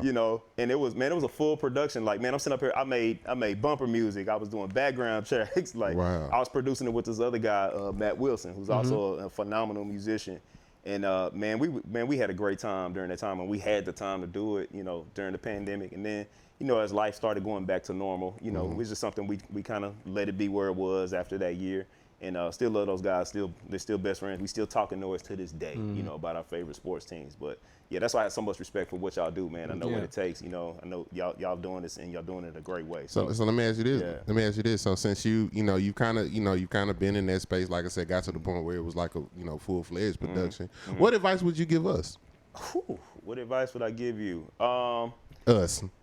Yeah, no, but more so than. Yeah, I'm saying you. You said more so who? More so than. What advice would you give them? Boy, don't be. To be better than what they are. Man, I would say the number one. Okay, that's one of my favorites. I ain't gonna lie. Man, one of the biggest things I learned, whether we were doing it on the radio or kind of doing it in this space, video. It's just, man, like everybody just pulling their share of the load along, man. There's so much that goes. Cause Jay be slacking. Look, I ain't in that. Y'all do that off camera. But y'all know it for sure. Like, there's so much that goes into putting on the show each week. Me as a viewer, y'all know I'm a big fan of the show. I told y'all that, y'all see me, chiming in and all the time. And we appreciate you. Hey, I appreciate y'all. I mean, I appreciate the product, and I, again, understand what you have to do like week to week to get it done. And, it's one of those things where you see it and it's just like, oh man, it's a cool show. But it's like, nah, you get on the other side of the camera or you become the ones that's producing the content. You trying to keep viewership consistent. You're trying to build your audience. Like, man, there's so much work that goes into it day to day, almost hour to hour. Like, I will wake up thinking about concepts and like, all right, I've been using this bumper music too long. I need to do something else. Or, I don't like the camera angles or our lighting is not good enough. Like, you're thinking about all of that, man. So just making sure everybody, is just doing their fair share or pulling the load along. And that was something, when we were at the height of what we were doing, like we really balanced that really well. Everybody did well with the, what they were assigned. Kind of running with that. So just stay consistent, with your part, in the show and what y'all do, man. I appreciate it, and I know there are many like me. Man, they appreciate your advice too, man. I think that'll be able to help them. He is such a jerk. I think they'll be able to help them along the way, man, in their journey, in their podcasting journey. Yeah. That's what's up. No, we will not edit that out. Oh my God. Y'all need to hear that. Oh my God. Yeah, that's what's up. Lou, what you got? Yeah, man. So we ready to get to these segments? You ready to go to the segments? Let's get to these segments. Okay, man. All right. I have a question. One more question. Because we've talked about your kids. She is not pulling her weight. I'm sorry. She is not pulling her weight right now. I'm sorry. So tambourine players don't disrespect me like that. Just like a tambourine player. I should always don't disrespect me like that. Hilarious. And since we on the topic, I appreciate Nicole. I love my sister, man. She came for ready, holding boy. it down at your birthday. She came ready.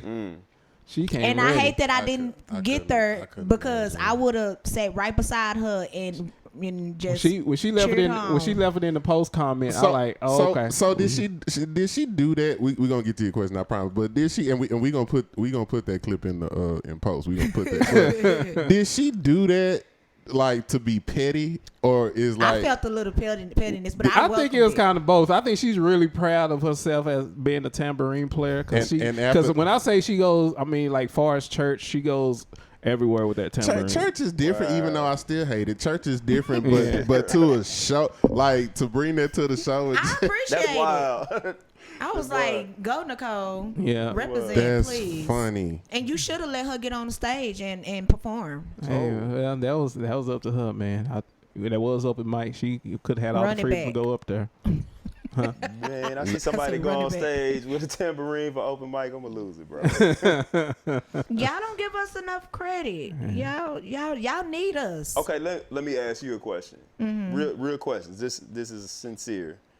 Do you consider yourself a serious tambourine player? No, I don't. Okay, so that's why they treating you the way they do. You don't take yourself serious. David, don't disrespect me like that. I'm just trying to give you a different lens. I'm trying to help you understand. I don't want to look through that. Let's go ahead and put him on that recurring Siri, guest. don't Let's go ahead. Go ahead. No, Put him my on the, question. go ahead and put him on that recurring guest list that we got. My question.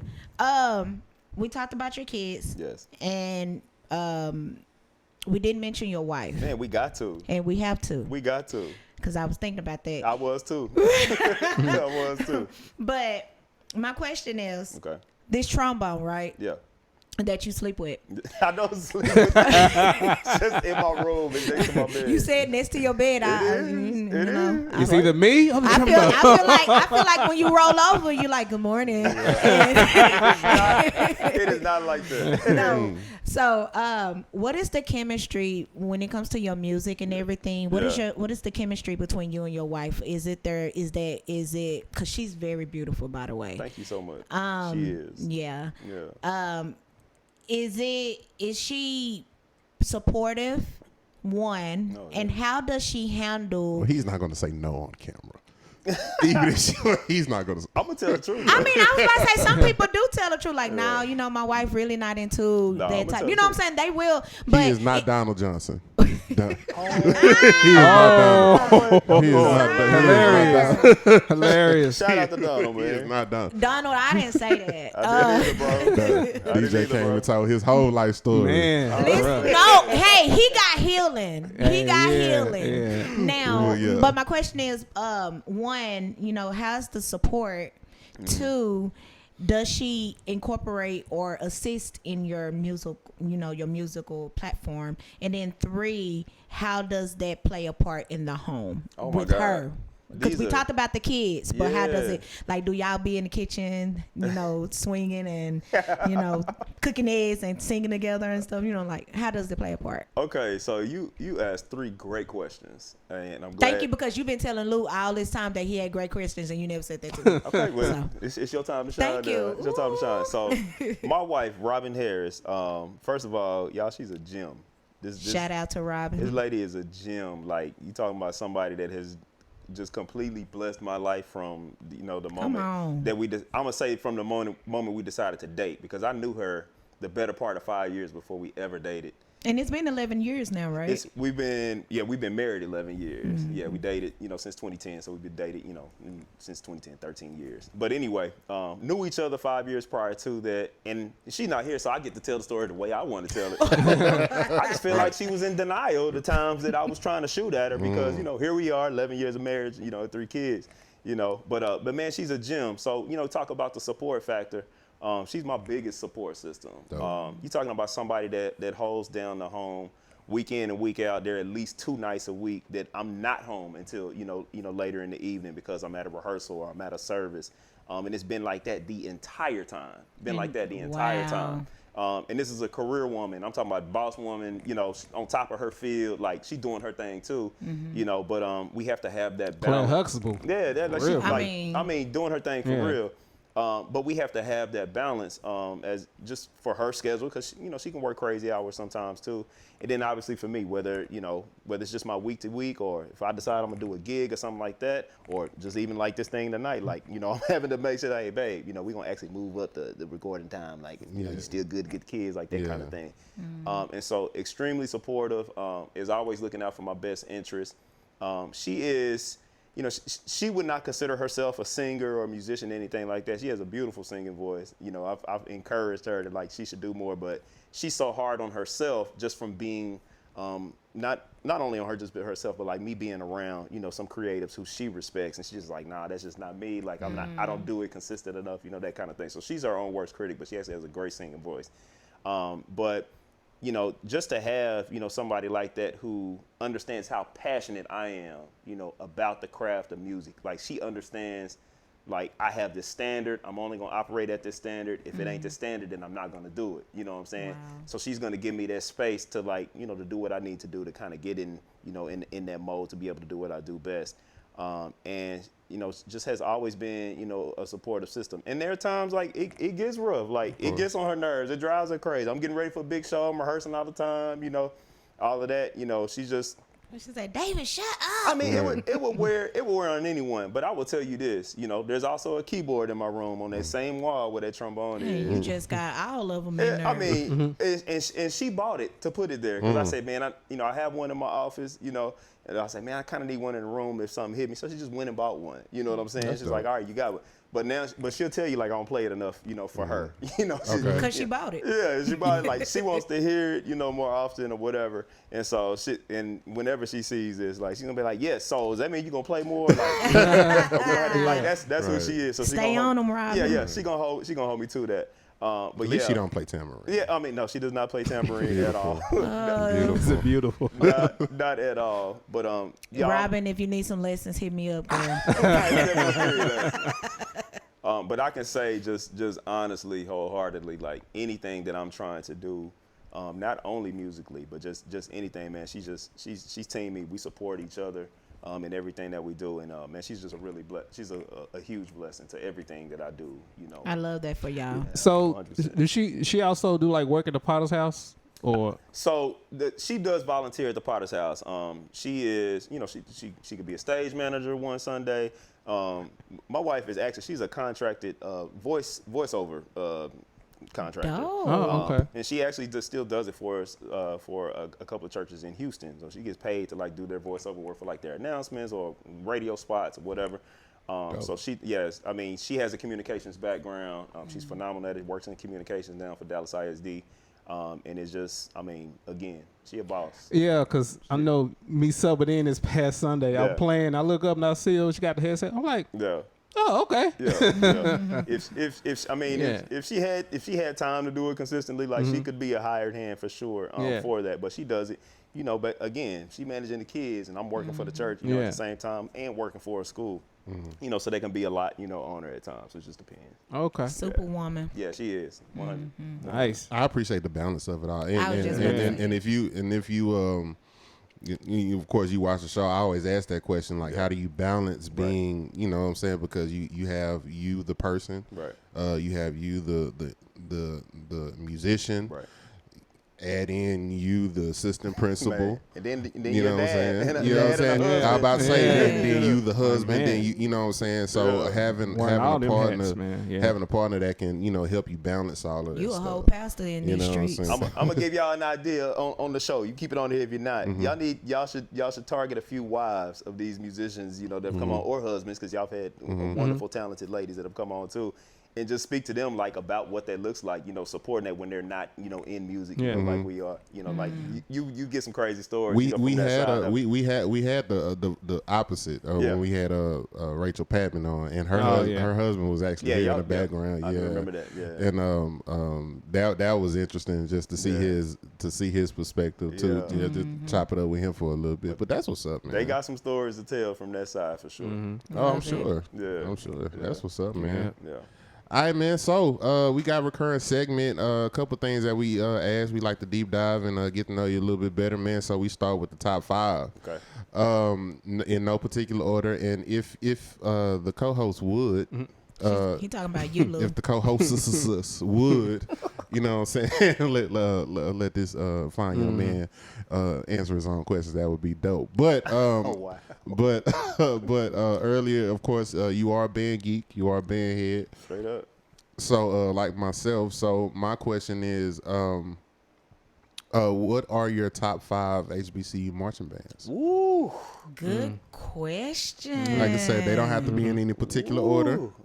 Well, well, number 1 is Prairie View A&M I knew University it. Marching Storm, and that's I don't have to think twice about that.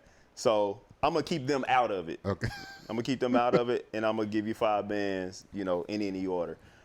First one that came to mind, you talked about J State earlier, man. That was actually a school I was strongly considering. Jackson State, you know, when I was auditioning.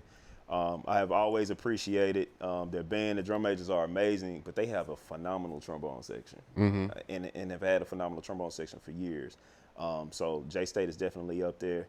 You know, it's a lot of marching storm heads they're not gonna like this answer, but the real ones know. Like, you can't be in marching band and not appreciate Southern University.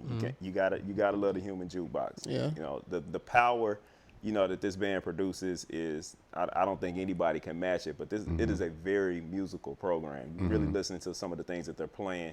They have the reputation of just being loud, you know, this sort of thing. But there's some great musicianship that comes out of that band. For sure. And they're amazing. Another band is FAMU, the Marching 100. FAMU.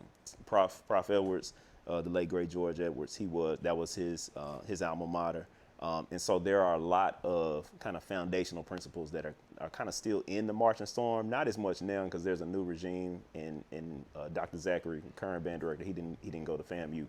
But when George Edwards was over the band, you could see a lot of similarities between those two bands. So a lot of respect there. North Carolina A&T. Okay. Man, it's one of the best field show bands out there. I say field show because now band, you know, you got guys who perform really well on the field, and then you got bands that perform really well in the stands. In the stands, yeah. And I'm not gonna get into that. Yeah. But North Carolina A&T, man, they take it to another level on the field. So this is one of the premier I'm talking about physical marching bands, like putting on shows on the field. I mean, man, they're one of the best out there to do it.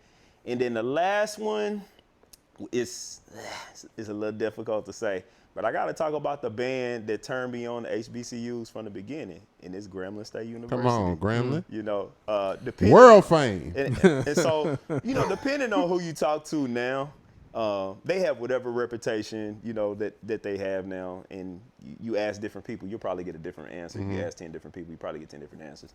But I talked about a musician who was at my church who went to Grambling when I was a young guy. You know, he's 10 years my senior, and that was my first introduction to just what that world was.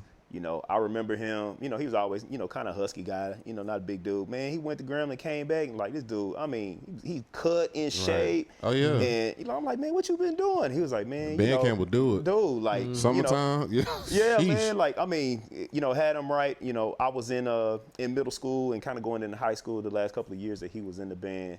So I always look forward, you know, to seeing him perform with them. You know, and I had some interest in Grambling, you know, as well as I was making that decision. But like I said, hearing that arrangement to spend my life, that just made my decision for PV.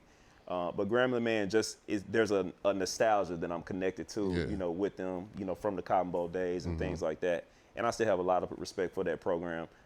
You know, they were one of the first bands, you know, that was really doing it, you know, the commercials, and doing all the kind of mainstream advertising. They were one of the first bands that was really doing that. So, for sure, you know, shout out to Grambling State University. It's all right. It's all right. It's all right. It's I know that's painful. It's all right. Y'all can edit that part. No, we don't have to. No, much respect to them. Real talk. What's one of your favorite band songs to play? Ooh, one of my favorite. All right, so there's a tune called "Here We Go" that we have an arrangement of it at PV. Oh yeah.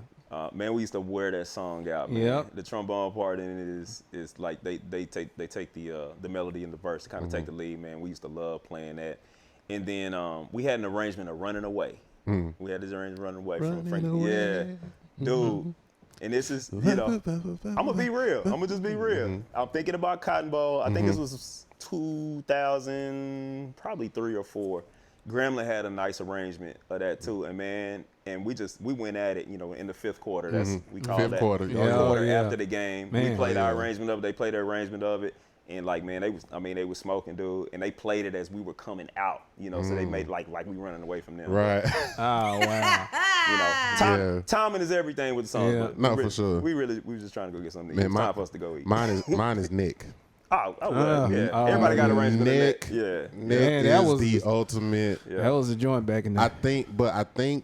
Do they still play that? They still play that, don't they? I'm not sure. No. I'm sure they do. That's a standard. But in most I bands. think Southern got my favorite version of Nick. They have. That's the go version too. I think I think they got my favorite version of Yeah. Nick, man. That's the You go know what I'm version. TV saying? has a really nice arrangement of Nick now. We didn't play Nick when I was in school. They played it before I got the PV, and then we didn't really play while I was there. But they got a very nice arrangement of it now. But yeah, that's Southern Nick. That's the standard to me. Yeah, you know, man. Louisiana State, they play it too. I don't know if they got it from them or not, but they got a similar arrangement. We put that. But yeah, Southern has a great arrangement of Nick. for Yeah, sure. man. Nick, that's like my all-time Yeah. top band song. Yeah, talking outside of your neck. Yeah. Yeah. You know what I'm saying? Have you ever like went back and actually listened to the actual so tune? different. It's so different from the way bands play. I went and listened to the actual tune one day and I was like, Yeah. wow, really? Yeah, yeah. And then like depending on like the college, there's so many traditions that happen organically in a band room. Oh, man, yeah. you deviate from the actual song so Yeah. much. You go back and listen to it. It's like, man, this is not how the song goes At all. You know, At but all. it's just the tradition of the school and Yeah. like whatever naturally occurred in the band room. Yeah, that's what's up. Yeah, That's what's yeah, up. yeah. But Nick is mine. Okay, bet, man. So we're gonna keep it pushing. Okay. So our next recurring segment, man, we got Playing in the Wrong Key. This is our version of what grinds your gears, man. But what- you know that already because you're faithful. I'm a fan. I'm a fan. Faithful musician. but now, all right, man. So what's playing in the wrong key for you?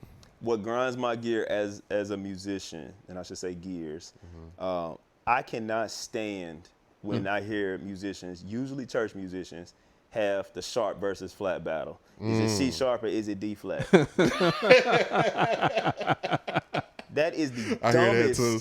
It is the dumbest argument. Are we finished or are we Why done? is it dumb? Because I don't know my keys like Okay, that. so So it's I'm gonna let you go. it's we're talking Yeah, about co-host. we're really talking about key signatures. Okay, so when Yeah. when we're writing music or we get a piece, there's a key signature at the beginning of the song, and so there is a C sharp key signature and there's a D flat key signature. Okay, those are in harmonic tones. It's two different notes that sound the same. All right, so when we sitting in church and we're talking about, well, now it's C sharp and church is D flat. Shut up. C sharp and D flat is the same same note, anywhere you go. yeah. It's a key signature. That's Yeah. all it is. And when you're in C sharp, don't tell me flats in that signature because all of the notes have sharps on Yeah. them. Right. If we're in D flat, don't tell me to use sharps. That's a different key signature. It sounds the same, but it's just two different key signatures. Yeah. And I hate the argument. There's a popular pastor that gets on my nerves that had this, and I just You don't want to say their name? man, look. I call him the angry pastor because he ain't happy about nothing. And he Oh, always talk, he always I know talk what you're talking about about. musicians. He What always was talk that? about That was musicians and singers. Do I? Is he? You know talking exactly about who corn? he is, but I'm gonna follow you. Corn? Is it But, corn? but you said it, not me. Okay. I followed the rules. Yeah. Oh no, I've said it. Well, he said his name before, so. I don't, Okay. I don't like Buddy at Is all. he a musician? Cause He's got I know this ability. is so off topic, but since we said his name, I do notice on a lot of his stuff Yeah. he does enjoy singing or whatever, but he go after He gotta be a y'all musician. musicians. He gotta Yeah. be a musician. I hope we're never in the same church. Same. And I'm talking He said same. minus skill, and everything. I just don't like to do. Somebody gonna end up. It's gonna like be a fight with somebody one day. I with. don't like to do. I mean, it's just simply respect, man. Yeah. And it's simply respect. The way he talks, and though. and Very condescending. Very. one I don't like your knee. one of the things that sucks old about lips. church culture Yeah. is that thing like and now this is what I hate because you'll run across one of those videos whatever and then you'll have somebody in the comments saying oh y'all soft y'all soft they used to talk to us this way all the time Culture. and it's like Trash. I have the saying, just because you've been doing something for a long time don't mean you've been doing it right. Very true. It's not okay. And then now you're coming into a generation where, you know, people are starting to say, hey, bro, that's not cool. That's not cool. That's not cool. You think you know, you can say that because you have a microphone and a lot of sheep. Right. You know what I'm saying? It's like, would you have that same attitude outside in the parking lot? I just You know what I'm always saying? wonder if he had some type of musical background, because He does. He does. Yeah, Is he does. good? I would not say that he's good or bad, but he does have a musical background. Like there, more than the quote unquote average pastor, he does have some musical background. But there are some things like, okay, if we're talking about the application of the word and preaching it and all of that, me as a musician who's been in church my whole life, who knows the word for myself, all of that, I'm still going to yield to him, being that is something that he is doing professionally. He's doing it week in and week out, you know, whatever. But don't come at me about my instrument and like my place in ministry, being that I've been doing it since I was a kid, probably maybe even longer than you've been a pastor. Yes. And then, you know, try to tell me that this is the only way that, you know, that something that can be done. It's just not the case. Like you got to be able to have, you know, the same sense of humility and understanding. Like, hey, there may be another part of church that I may have an understanding of. I have an understanding of the word, but I'm not studying it like you. I'm not preaching it week in and week out. So I'll yield to you in that. But don't sit up here and think you're going to talk over me as a musician. Like, you're not qualified to do it. I'll tell him And to in his front face. of everybody. Yeah, you're not qualified to do it on any level. Yeah. You know what I'm saying? Yeah. So that's my argument. I agree 1,000%. Yeah. You know what I'm saying? And then, you know, we was talking about good leadership earlier. A good leader is, and I've said this before, they're going to have, the people that's around them are going to be better than them. There you go. You feel what I'm saying? Like, they're going to be better than them. So, of course, you know, even though I'm the head, I'm the facilitator, I still need to respect that you know your craft. That's why I hired you. Come on. You feel what I'm saying? Paying them. You know what I'm saying? Paying them. That you know your craft on a certain level. You know what I'm saying? So it's like, it's like, bro, don't do that. Yeah. So funny, man. I had to learn one of his songs the other had week for songs? church. Yes, Yeah. I didn't realize he had like Wait, like music out. songs? Yeah. Like, He got an album. Yeah, he got an album. And I like, man, I'm playing everything wrong. Hope he hear it. I want him to find me. He's one of those people. He may not I'm playing all suck, my but licks. just because of his personality, attitude, you're yeah. like, oh, Yeah. you know. It's draining. And just, you know, people like that period that are in those positions, that's dangerous, man. That's dangerous, especially when you're in a position to where you're supposed to be a watcher of someone's soul. Come on. You know what I'm saying? It's really dangerous to be that way towards people, especially if you got people that's like struggling with going to church, period, or if you got people that's new to the church. You know what I'm saying? They didn't come up in the culture. Yeah, exactly. Right. They don't understand You know what I'm that. saying? Is really dangerous. You don't have to be in that position to necessarily kiss nobody ass. Right. You should be honest and truthful and be like, yo, bro, you need to get your ish together. Right. But there's a way that you do that. But when And none of it should be personal. But when you said there's other musicians, and I'm assuming it's mainly the older ones, right? That was like, oh, y'all soft or whatever. Well, that's just people, period. That like when you come across one of those viral videos, or and whether it's calling anybody else, and they're down talking to either the musicians or somebody in the crowd, or they just saying something outlandish. Right. You'll have those people in the comments, you know, that because we all come from that. Right. We've all seen a preacher, version you know, of that. some version that somebody have a microphone and say something, you know, left Shoot, I've seen the whole fight. and just left it, and you know what I'm saying, and the people in the crowd and the people in the crowd just let it slide, Right. you know what I'm saying, or the people that the person that they're talking to just let it slide, and we've all seen that, and or like you said, some version of that, and you'll have those people in the comments defending it on the basis of well, they've been doing that, Right. It's not okay. I was about to say, I've seen older musicians be like, situations like that on posts like that, right? They will say stuff like, "Oh, well, that's how they handled us back in the day," and it wasn't okay back then either. Yeah. And where I'm going with that is, I'm not that type. I'm not sensitive, right? So the environment or the world that we're in now is very sensitive to a lot of stuff, right? But my thing is, you allowing those things back then, people to degrade you and stuff like that in front of everybody, you have to understand that while you sitting there thinking that there's nothing wrong with that, you in some form have taken that or taken a piece of that and incorporated it somewhere in your life, and now you treat people the same way, or you don't deal with your turmoil, effectively, because you think it's okay. You think it's okay for somebody to talk to you like that.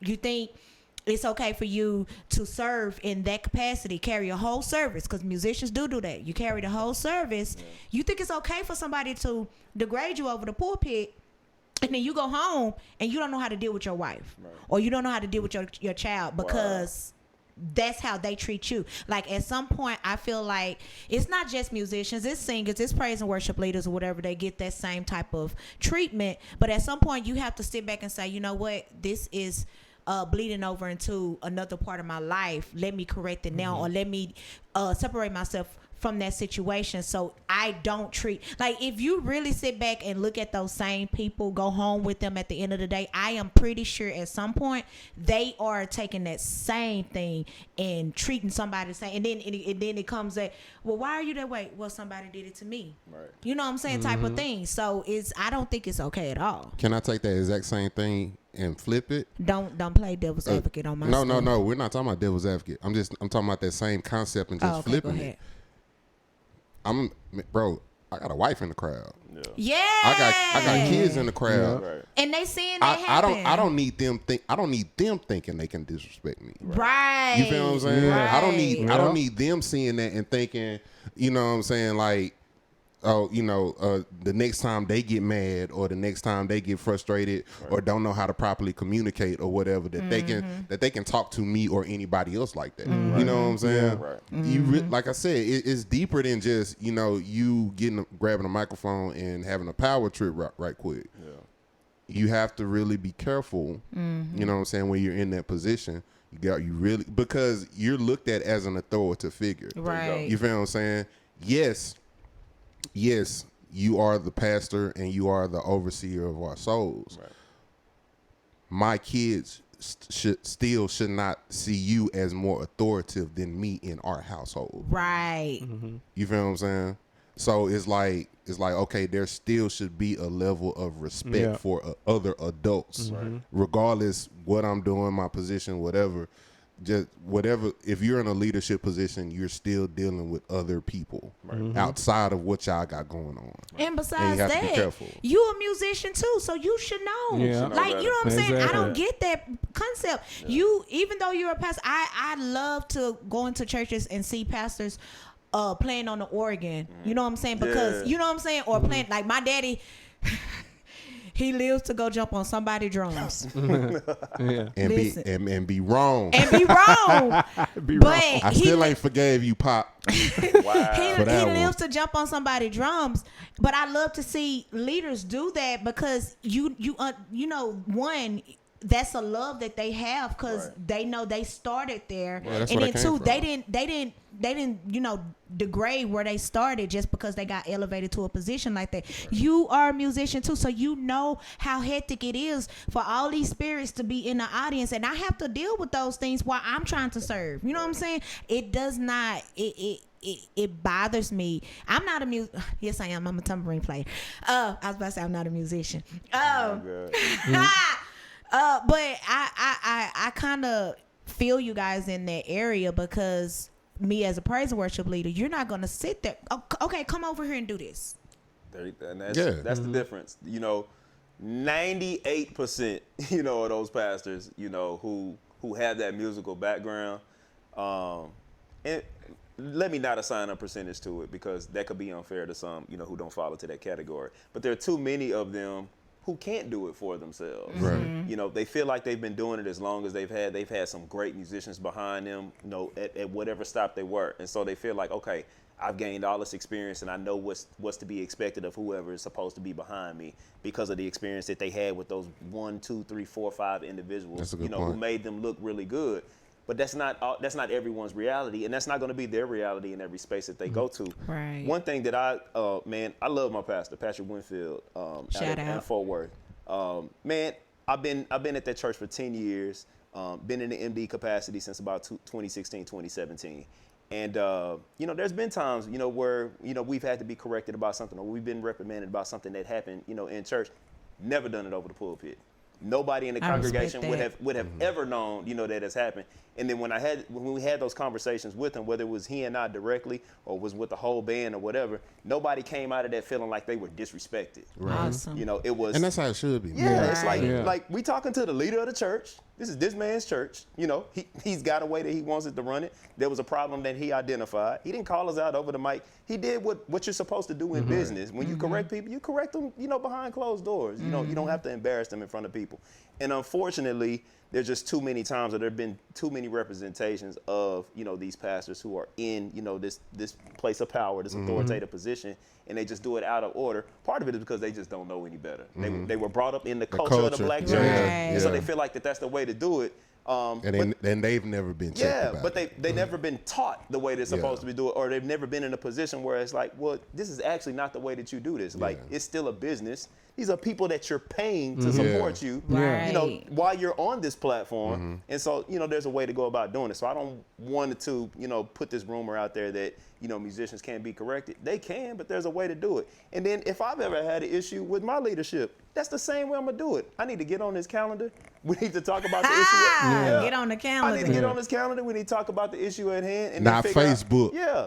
what's the way forward? I'm not going to go out there and blast him just like he's not going to go out there and blast me. But you got to have that relationship at the same time, too. And I think sometimes, no matter what side of the relationship you're on, whether you're the musician or whether you're the pastor, you're not creating the relationship, or you're not creating the path to, to be able to have those conversations in a respectful way. So you got to create that healthy avenue of communication. Anybody ever disrespected you over the mic while you was playing? Yes. How did you handle it? I almost walked out. It was nothing but the grace of God that kept me in there. Had I walked out in this particular space at this particular time, it would have been very obvious, and it would have shifted, the whole service.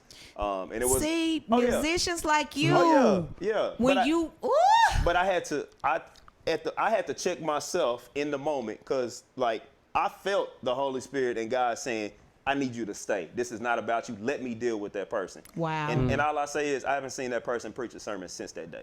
Wow. They did? They have not. I'm saying, like, they were removed from their position, and I haven't seen them preaching anywhere else ever since. And it ain't for me to know like what the story is and whatever's that, but like that was one of those times. I'm grown man, adult, wife, kids, all of that, and that happened over the mic, and I just really had to kind of catch myself. And I was ready to catch them slipping, but it was just one of those. Catch these hands. Yeah, it's just one of those things where I had to exercise maturity in the moment because of how big the moment was bigger than me at that time. Yes, it was bigger than me at the time, so I had to remove my personal feelings about it and just kind of chill. But that wasn't me in my 20s. I would have just left or said what I needed to say in the church, or caused a big old scene or whatever. And fortunately, I haven't been in that position a lot. Like I haven't been in these places where that happens, but I've seen it happen. And there's been some times, maybe not the exact same scenario, where I would have responded, very differently and have, as a younger man for sure. Wow. Yeah. That definitely is a sign of not just maturity, but spiritual maturity. There you go. Yes. There's a certain level of spiritual maturity that you have to say, because again, if you're talking about church, you're talking about souls. Yeah. You're talking about somebody. Yeah. What? I mean, sometimes it slips out, but Oh, that's I have God. seen flesh on That's many God. occasions.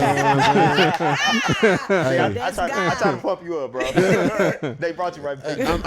Humble. I get bullied a lot on this show. If you watch the show, I get bullied a lot. Y'all take turns bullying each other. Be real. You know what I'm saying? So, and I'm gonna say this. One thing that I learned this from my godparents. Okay. Everything that you go through is not about you. Mm-hmm. Come on. There are some things that you go through is literally for somebody else to watch. There you go. And see how you come through it, and it's an example of what should happen. So maybe that was a situation where somebody in the crowd needed to see, needed to see something, and that probably helped them. You know what I'm saying? And you probably would never know about it, but that's just how it goes. Right. So that's definitely a sign of a certain level of spiritual maturity that you have. For sure. You just have to be in a certain place and a certain time. I was just about to say, because I can't. could you do it? Could I? I think I could. Just depending, but like I said, I have to be in the right. And like you said, look at it from a bigger perspective. Right atmosphere. You know what I'm saying? Look at it from a bigger. Look at like. Because I keep going back to the story that Pop told about, when it was time for the choir to go up, and he was like, "All right, come on, cows." You know what I'm saying? My guy that he got this story where it was like some choir thing or whatever, and the representative came up and he was in the pulpit, and he told them to come on, cows. I couldn't imagine. I couldn't imagine. I think it was acronyms or something. But No, stop it. No. Stop it. I was trying to it was another one of the things where you're dealing with a preacher who can get on the mic and say whatever he wants to say. Man, just wild. But I couldn't imagine my wife being one of those people Cows. walking up to the stage, Bruh. walking up to the Yeah. choir stand. Yeah. move. Yeah. Somebody wife, somebody mom.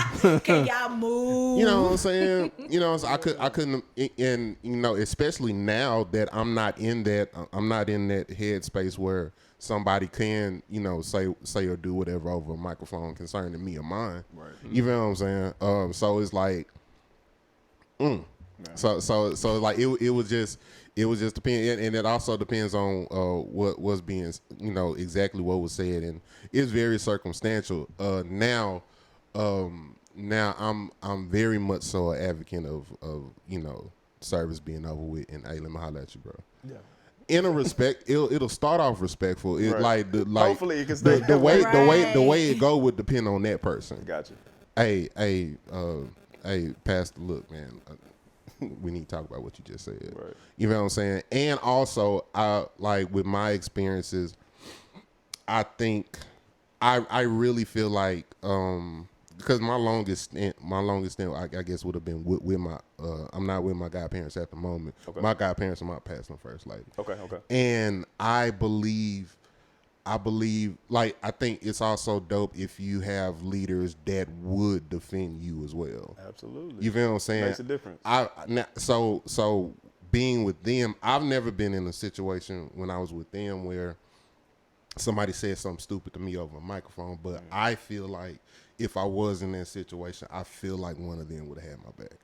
Gotcha. You know what I'm saying? Yeah. So Go to bat for you. yeah, and which that's really how it should go. Absolutely. You really shouldn't have to say anything. Right. It should, like, if you in a situation where, like, Especially when it ain't your house. like a guest pastor or something like that, it really should be a situation Somebody should where, pull his coattail up. Right. where your leadership be like, hey, you know what I'm saying? Right. Let me- not that one. Yeah. You know what I'm saying? I don't know what you do over there, Joe, but Keep your That head one out for over that one. That one over there, maybe, but not that one. No, not that one. We're not doing that. Yeah, so doing that's how I feel about that. That's what's up, man. All right, so moving on, we got the last of our recurring segments, man. Gig tales. Details. Let's Good, go. bad, ugly, indifferent. What's that one gig experience that you had that you can talk about? I'm gonna tell you about that I can talk about. I like how you slid that. Man, I got a tale that taught me about taking care of my business. Okay. The right way. So not too long after I graduated, still living in Houston, that area at the time. And we'll call this brother Martin, because you said don't. We'll call him Martin. So I put this band together. He wants me to MD this band. He's got this project that's coming out. He's gonna do, this live show to kind of debut his album, all that other stuff. So he sends me his What music. was his album? Oh, he's R&B. This is R&B artist. What was his album? What was it? Yeah, what's the album? Don't fall for it. Oh, I couldn't even tell you. Oh, okay. You'll find out He why. was trying to figure out who you talking about. No. I thought I was gonna get him. Nah, this not anybody. I don't think it's not anybody you would know. But if you do, you need to let me know off camera. But anyway, we'll call him Martin. So he sends me his stuff. He's got a bunch of demos. Some of the stuff is kind of developed. A lot of it it needs to be overhauled. So he's like, look, man, I want you to put a band together. I want to do a live show. It's going to be cool. We're going to do it at this venue in Houston, that was popping at the time. And this, it'll be great. Over this next month, we're going to, do a couple rehearsals and we're going to do it. All right, cool. So he has this building Got a little studio set up, little office or whatever, and that's where we're gonna rehearse, and doing the stuff. And so, he's recording rehearsals. We got, reference, that we can go kind of week to week, ideas, whatever. Man, we had this dude music killing. I mean, and this was this is my first quote unquote big, opportunity to, kind of MD, something outside of church. You know what I'm saying? So, I'm going in and I'm just like, I'm going for it. I got a dope crew. The singers are good, all of that. We go in there. Cool. It's time to do the show. We show up at the venue. They open it up for us. We in there, we get ready to do sound check. We come in there, man, we set up everything, lights up, everything. Martin ain't showed up. I'm like, man, Wait, it's his show. It's his show. The show started in 2 hours at this point. We supposed to be wrapping up sound check, and he hadn't showed up. So I'm trying to be a good MD. I'm like, hey, we can run the songs without him. One of the singers, they were trying to get in contact with him, whatever. And I was like, hey, we can run the stuff. We'll be good. Hopefully he get here, make sure his mic good, and we just run. We good. We've been rehearsing a month now at this point. Y'all, it's time for the spot to open. This dude still ain't showed up. No. Still ain't showed up. And there's been promotion behind this because there are people there. So we there, and I start thinking, this dude has recorded everything, that we have. We recorded the show top to bottom. I hope he did not run off with all of this stuff. Oh, man. Man, we didn't get paid a single dime. No from way. that man. And this dude, Martin, he's somewhere. He's got a full recording. He's got a full live version of this album that he was going to put out. I'm talking with some of Houston's best musicians and singers at the time. And I never saw him again. Nobody ever saw him. Fast forward, Prof McQueen, Dr. McQueen now, one of our band directors, he's a full lawyer. He got a law degree and everything. So I'm talking with him just about options, and he was just like, man, based on what it is y'all trying to seek, and all that, you may spend more money on court fees than, what you may get and what he was going to pay you. He was like, I would do it for you, but I just ain't got the time to do it, that kind of thing. He was like, this kind of need to be a learning opportunity for you. You need to get a deposit along the way, make sure you got a contract in place, all that stuff. And so that started making me think about myself just as a businessman, and how I take care of my stuff. And I'm early 20s, so I'm learning it, I'm excited about the opportunity, but wait until the end, a month worth of rehearsals, and then you got this big, and you ain't got paid anything along the way. Nah, I ain't never operated like that, never will. Don't care how anybody feel about it. You gonna give me some up front after a certain time. And when it's time for us to do the gig, I'm looking for the check before the gig starts. Because I'm here. My gear is here. Right. We here. We on time. You already know the product that we're going to produce because you've been rehearsing with us all this time. This the only way it's going to go. And if you don't like that, there are other bands that you can use. And I don't need it anyway, at that point. Yeah. So that's my gig too. That's great. So not only did he screw y'all, the venue too, because because the venue was expecting. Yeah. He had a personal relationship, with the business owner. Now the question is, did they have? I mean, they couldn't even if he was in on it. The dude, to my knowledge, never put out he just got this music. You know what I'm saying? Did he do anything with it? Unless he went overseas and I just didn't catch it. Yeah. So did the people that was there, was it like Bruh. It was a door? Was it close to the door? Yes, we in there confused, bro. Wow. Did y'all still perform? No, absolutely not. No, we broke it. The gig was supposed to start at 8:30. We took our stuff down at 9 o'clock and we left. And everybody was in there where's this dude? They looking at what's going on when they paid money. Nightmare. Yeah, and was they able to get their money back? I don't know. He said that. I know we got nothing. That's bogus. We got nothing. Jeez. Yeah, that's a huge. Yeah, it was learning opportunity, but it sucked for sure. And it's one of the things, man. Especially with our culture, we have that. That's one of the things that we have real bad with stuff on the business end. Especially at our early stages when we're just trying to just do things, certain things music wise, and we just want to be at that at that place. We do some major stuff that may reach to a major level or major tours. I want that name off camera, brother. Man, you need a chair. I want that name off camera. Right. Yeah, just so we'll know. So if it comes up, Yeah, but yeah, man, it's always crazy dealing with stuff like that. Yeah. Yes. I ain't never heard of that. Because But that's probably the craziest one I've heard. Because you have this situation where you got these people like they done unasked themselves from their lavish surroundings, drove to this place, paid their money, and they just sitting there waiting on some music, and y'all left.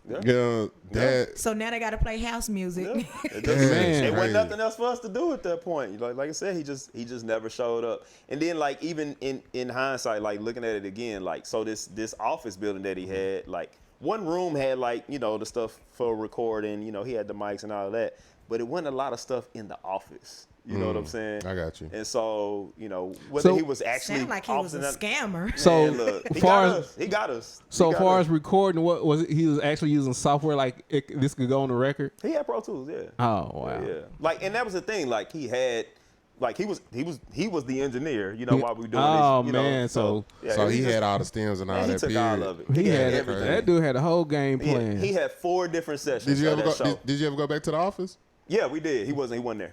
Of course. Yeah, he wasn't there. He was gone. His stuff wasn't there either? Nothing was there. I was That's saying crazy. he was a scammer. That boy was long. He knew what he was doing. God. He paid 1 month rent He knew, and left. and he knew the caliber of people, that was working. You know what I'm saying? We all knew each other. Like I said, at the time, these were folks that everybody kind of knew in the city. So we're coming together to do this. So this was Houston? Yeah, this was in Houston. Yeah. He go to Kimberell Church. Oh, why I gotta be?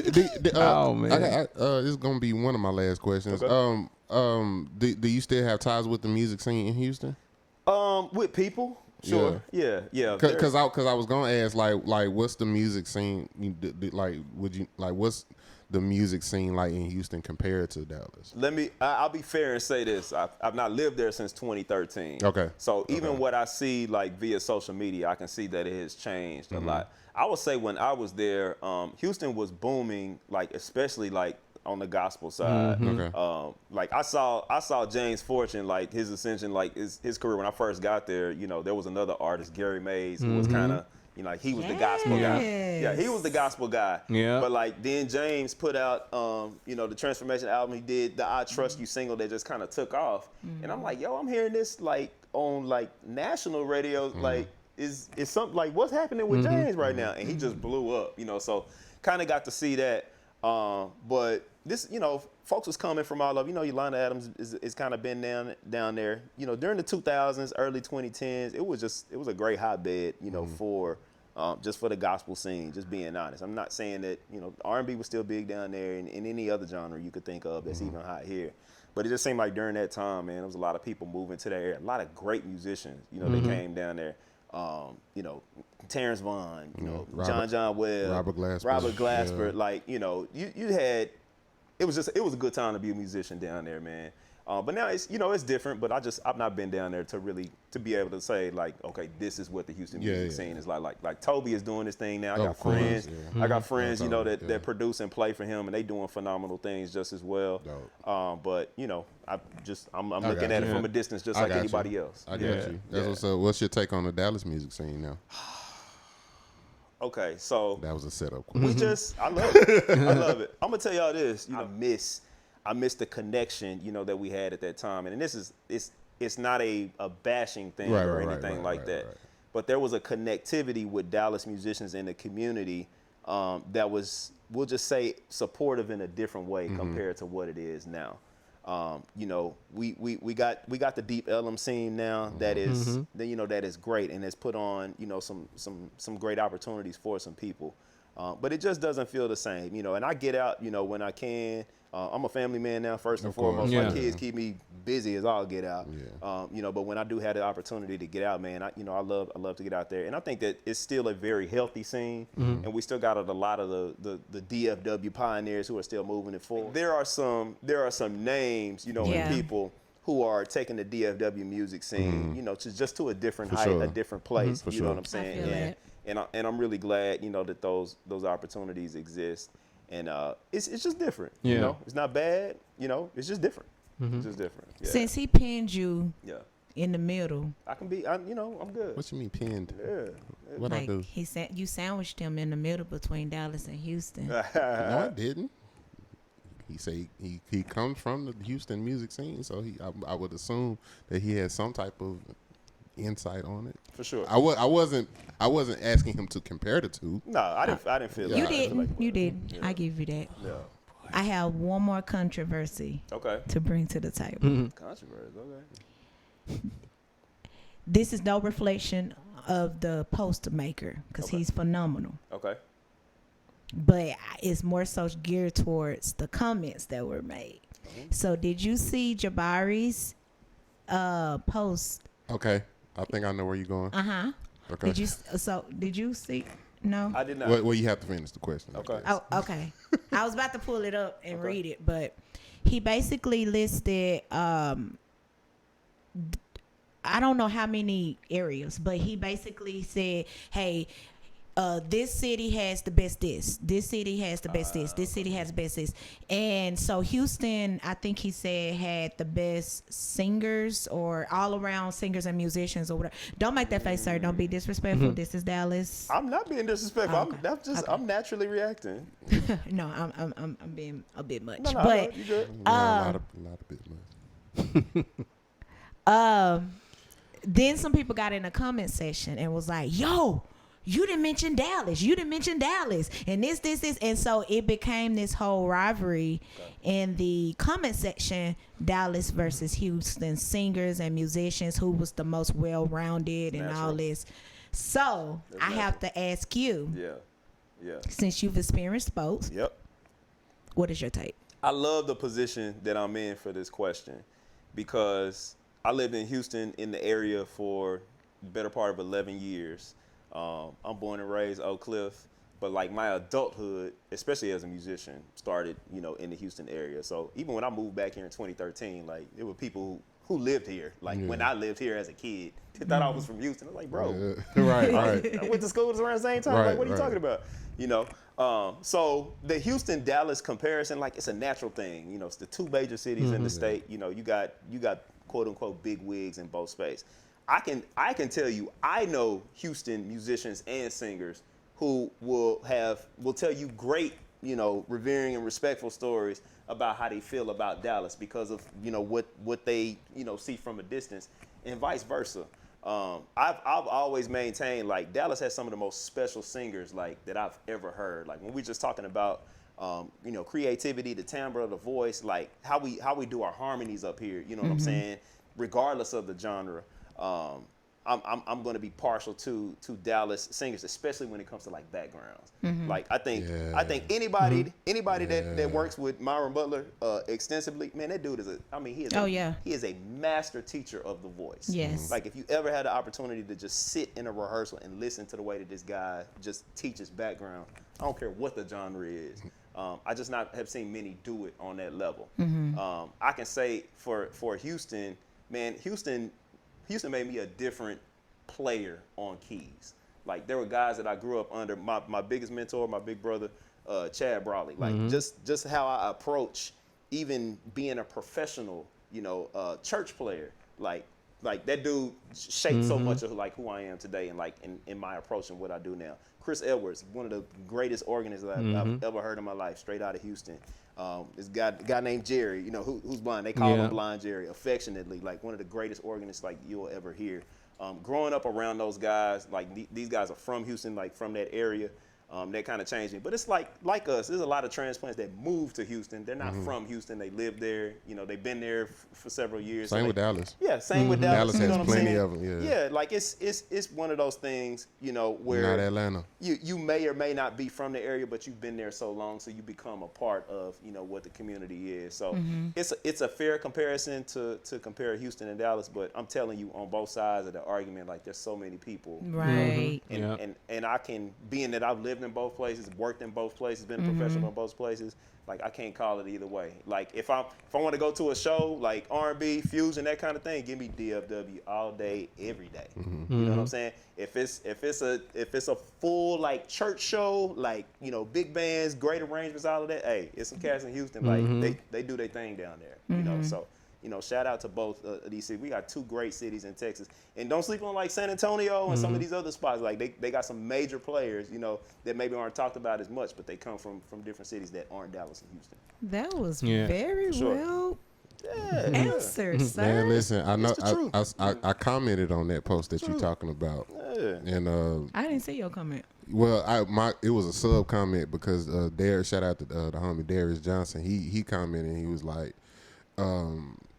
pretty much he was saying that Dallas got better singers. Right, I saw that. He said Dallas got better singers in Houston. So then Jabari, he came back. He started naming folks, and then Darius started naming folks. And I commented on Darius. I was like, and anybody who know me know I'm like, as far as my musical cities is going to be Dallas and Philly.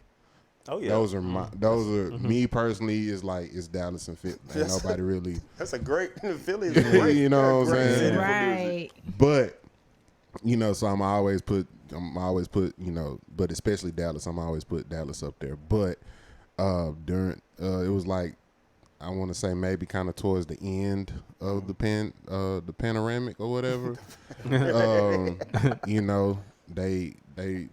They did this Dallas versus Houston show. Yeah. And Dallas went to Houston. And Dallas came, and there's probably gonna be some people that get mad at me for saying it, but I'm a fan, but I'm an honest fan about everything. Yeah. Dallas came back with their asses handed to them. I feel the same You know way. what I'm saying? Wow. I'm gonna get in trouble for this one. Okay. I think Dallas was focused on who was more popular as opposed to who was more talented. Wow. Because my girl, Nikita, Oh my God. she tore it up. You know what I'm saying? Nakia She tore is a it. machine. She from Houston, right? Yes. She's a machine. So but then on their roster was Zacardi.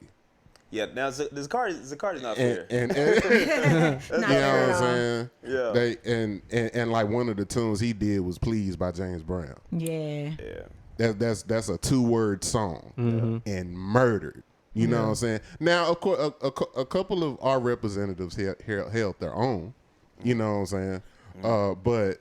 But it's like, I think they were more so focused on who was more popular in Dallas as opposed to who. You know what I'm saying? Sending that would have been comparable. I was to just those about to say, Exactly. so you think it should have been some other people on the roster than other people? I think if they would have switched out A couple of people. because I want to say, if I'm not mistaken, it was like 5 on one side, 5. I think it was like 5 on 5 or something like that. I'm not sure, but like if they would have had somebody like a Indigo Jones to take one of those slots from Dallas, Dallas Fort Worth or whatever. You biased because that's one of your favorite singers. Well, I'm biased because she that dude when it comes to vocals. I agree, Gabby. Yeah. I You know what I'm actually saying? agree. I'd be interested to know how, like you mentioned 2 of the names that I'm very familiar with in Houston. Like I'd be interested to know like how we arrived at, okay, these are the 5 that we're going to use. For Yes, the- I wanted to know that's who what picked that's what who. Yeah. but that's So, what I I'm mean, saying. I think Yeah. I think that was a popularity thing. Now, and it's like a trial drawer type political. of thing, like who's going to draw the most crowd. I think it was. I mean, because we have in Dallas we have our people who are popular, and I'm not saying this with any disrespect intended. Okay. You know because what I'm saying? everybody is dope that was there. Okay. Man, But Sir. okay, and also I'm also saying that I'm not saying that I should have been one of the. I'm not saying that at all. I'm just saying, sometimes popular doesn't always mean great. And I think that's an honest assessment of anything that you do. Just because you're popular doesn't necessarily mean that. I must have been under a rock because I missed this. Yeah, it was a thing. it was missed it. it was was a thing. and they went live and stuff like that. Yeah. But when Yeah, I hear obviously, you say too. like Nakia and Zacardi were a part of this, Yeah. like I'm thinking like, okay, clearly our best of best had to be there if those 2 like those are 2 giants in Houston, especially vocally. Like great people, but like just their talent is and the reason the reason I don't want to say, because again is gonna come off as if I'm dissing who Dallas sent. I'm not dissing who Dallas sent. I think the people that Dallas sent, I think they're dope artists. You feel like there should have been a different roster? I feel like there should. But the people who Dallas sent are more popular. Okay. You know what I'm saying? But if we're talking about like who would have gave some of those people a run for their money. Yeah. And you're sharing your opinion. It's an honest assessment without me. Your opinion. Again, this is no disrespect intended. I'm just saying. Okay, I'll put it to you like this. I think the people that went could have done better. Some of them. Okay. I need to see like for controversy. And I'll say this because I think she was the one she was one of the ones that represented Dallas very well in her set. And like Miracle was one of them. Miracle Foster. Yeah. Oh, okay. She went down there, killed it. Okay. Went down there, killed it. What was the show again? It man, and it wasn't like it came off as Dallas versus Houston, but it was I think it was more so supposed to be marketed as Dallas and Houston. Right. Oh, It was like a feel good thing, really. And so it was during the pandemic. so it was like it wasn't really during that because but it was like towards like the ass end of it. Okay. When like people was out but not out. Okay. They're trying to figure out if they're gonna be out. Right. And yeah, so the Dallas people they went to Houston. And interesting. Yeah, they went and it was Dallas musicians as well. Like Darius was on guitar, Cleon was playing for a couple. So it was like not necessarily band versus band, but it was more so focused on the front person. Was it like a post made prior to that? I think I might have seen the post. I'm trying to social find the media. flyer because I think there was a flyer. But I they went live. They went live from the video, and we watched it. Do you know who put it on? From the venue? They I don't, because this is like toward the end of 2020. Okay. Going into 2021, yeah. Yeah, but yeah, that was definitely a thing, and in my personal opinion, as a fan, it's like I'm a Philly fan, right? Yeah. But we lost the Super Bowl. Yeah. We lost. You know what I'm saying? Yeah, you Sure did. did. We went. Well, I mean, But we, we went. but I feel like there could have been What was better the people on the prize? roster. you win. He said, "What a prize!" Right. What was the prize? Definitely could like have been that. better That's people on the good. roster. You know what I'm saying? Yeah. So I mean, I remember. Let me see. No, I'm talking about for Philly. Oh. Anyway, That's gonna be a whole thing. you know what I'm saying? But yeah, man. So yeah. Okay. So yeah. So I think yeah, Dallas is definitely that dude. But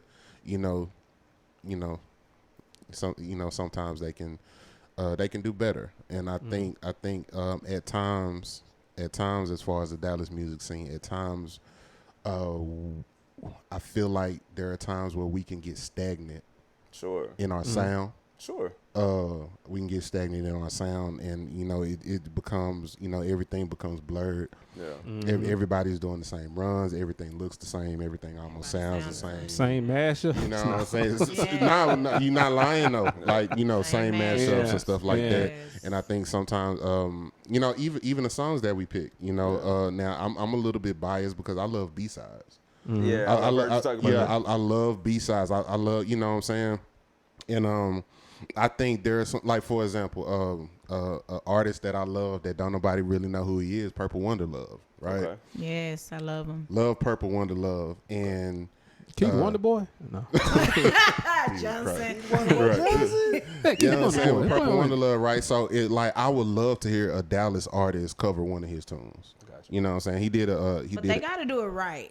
No, well, I mean, but they could though, because it's like the stuff, like even vocally, the harmony, stuff like that, the stuff that they're doing now. He was doing that back in 2016. Right. You know what I'm saying? So it's like I would love to, and people know who he is. They just don't know who he is. Right. You know, I think we go through just natural ebbs and flows with creativity, of course. and innovation. Because I'm thinking about, you know, one of my quote unquote little brothers in Houston who would have that same take, you know, about Houston. Probably, yeah. Within the last year. Like, Right. I remember a very distinct post when they're just talking about, you know, just basically being bored, you know, with what's been going down there, you know, in that area. But I just think we just kind of hit these, you know, these booms and Right. we kind of hit these lows, you know, Yeah. with what we're doing, you know, on the scene. And it really doesn't matter the genre. Like, it almost feels like you just feel it, you It's know, just kinda across the board. Right. Yeah. Right. So I think when we're in these kind of major metropolitan areas, it's just, I think that's something that's just going to kind of happen. And it's really up to us, you know, as artists and creators to especially kinda control that. when the city is real heavy in the top 40. Sure. You know what I'm saying? Dallas is a very heavy top 40, and I think that's part of why it's a lot. It's harder for original artists to really break through their skin. Yeah. You know what I'm saying? Because it's like everybody. You know, I guess everybody feel like they got to hear The Way. Everybody feel like they got to hear. You know, Never Too Much. Or, you know you know whether it's white top 40, black top 40. You know, whatever. It's like, you know, we got to hear these songs that everybody know, and it's like, you know, it's a lot harder for those type artists to really punch through. You know what I'm saying? I think another thing, what I struggle with as a member of the Dallas Fort Worth Right. music community, and then even an extended member of the Houston community, you know, when I go to shows to support, you know, folks who I know, like, man, they put in the work, like they do what they do, but then I don't get the product based on what I know they would normally do, man, that's a very disheartening thing for me. And I'm not talking about any one in particular artist or musician, but when you know about their standard and then they know that they are a draw because they put in the work to set that standard, and then you show up and you know first song, by the time they finish the first song, they can get halfway through the song, you know, like, man, they didn't rehearse any of this stuff. They put a set list together, they knew we were going to come out, and they're performing it, and it's not up to the standard that I expected as I'm spending my money to support them because of the standard that they created before I came into the room. You know what I'm saying? Like, that's something that I struggle with just in any place, any artist. And so when I decide, all right, I'm gonna go do this gig, I'm gonna go do this show, man, I'm gonna put the work in. Because if there's somebody who's coming that knows, like, hey, I'm gonna be on the gig and I'm doing it, like, I know that they're coming in with an expectation. So I don't want to be the person, you know, that does not meet what I've created for myself as a standard, and they come in like, man, y'all ain't really do what I thought y'all was gonna do, based on what you've always done before. Like, man, we got to be consistent, you know, with what we're going to put out there, you know. I feel that. I like, so to kind of piggyback off that, I feel that, like, I guess the more so to add to what you just said, for me, it's that thing where, okay, you perform, or a person will perform at this venue for free every week. Right. And then you have this special or paid show, and they come do that exact same shit. It's like at that point, what am I paying for? You know what I'm saying? It's like I see you literally every week. You do this same set, you do this same whatever, and then, like I said, that one show that's supposed to be special, or that one show that, you know, or like when they say, oh, special guest so and so, it's like, how special is it if I see them every week?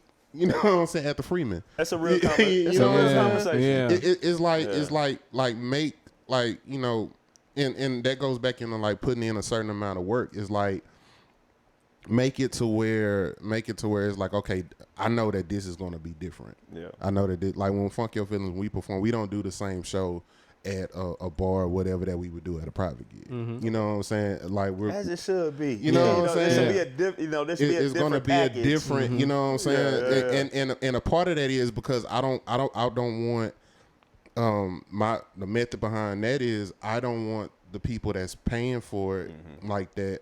I don't want them to feel like they're going to get that same thing. I want them to feel like, you know what I'm saying, because I'm coming there with background singers. I'm coming in there deluxe. you know what I'm saying. I'm coming in there with background singers. I'm coming in there with I respect that. with a horn section. Like Funk Your Feelings. Like when we're at our full band, it's like a 10-12 piece band. Okay, you feel what I'm saying? It's a different experience. Exactly. Yeah. You know what I'm saying? I and it's like that. So it's like I want those people to know that they're getting, you know, like when you see us out in public doing a show, that's just a taste of what you're gonna get. Sure. You feel what I'm saying? Yeah. And like, you know, it's not the same songs. I don't have the same set list for every show. I got a set list for this particular type of crowd. I got a set list for this, you know, particular type of crowd. And you know, it's just a little bit more effort. Yeah. You know what I'm saying, on our part to you know, put value in our stock.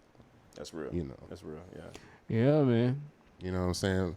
Lou Powell, what you got? Yes, sir, man. It's some great combos, y'all. I love it, man. We in overtime. For real. We in the fifth quarter, man. There you go. You know what I'm saying? Yeah, man. It's a great combo. So we have a thing where we like to, when we bring in our guests, we give them their flowers. So usually my brother over here brings it up, but I decided to bring it up. You can go ahead, man. So yeah, man. Since my good brother over here, David Harris, we don't have real flowers, as you can see, but we just want to, you know, pay your respect for all you done within the music community, and give you your flowers, let you know, man, that, you know, we definitely appreciate everything that you do, you know, all the things that you have done and what you got coming forth, brother. So yeah, man.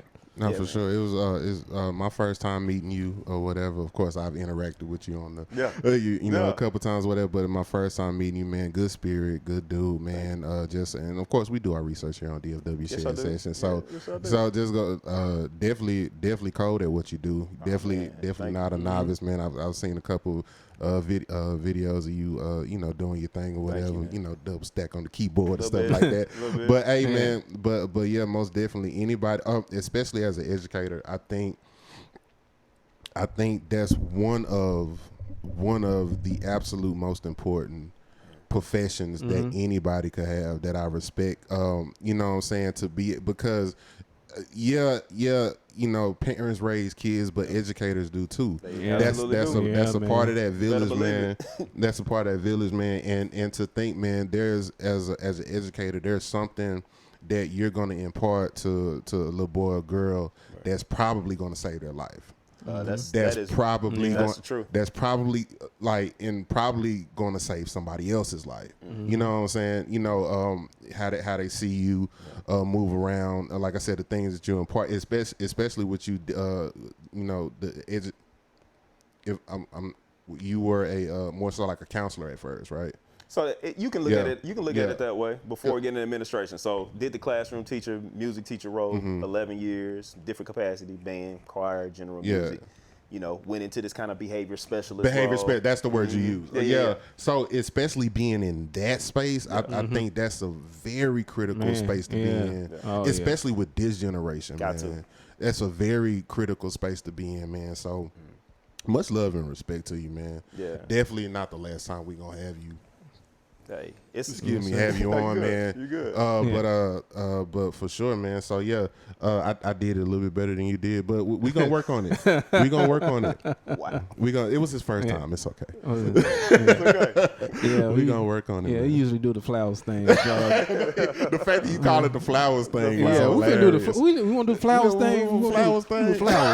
Flower section. Yeah, man, flowers. But now, man, just please keep doing what you're doing, man. And like I said, much love and respect to you, man. Thank you for taking the time out to. Thank you, wifey, for allowing him. Robin, my boo, you know what I'm Superwoman. You know what I'm saying? Thank Claire you. Hustable, thank you. You know what I'm saying? Sharing us with him, you know. But yeah. So, but with that being said, man, Mel, what you got? Man, we could benediction out the piece. Did you have something, Professor Mel? See, grab your mic. No. You have any last words? You good? No. Anything for the sick and shut in? What? You know, you said at the church, the sick and shut in. No, I was trying to find this Dallas versus Houston. Oh, okay. Oh, so you look for the post. Yeah, we got a research team too. So. Okay.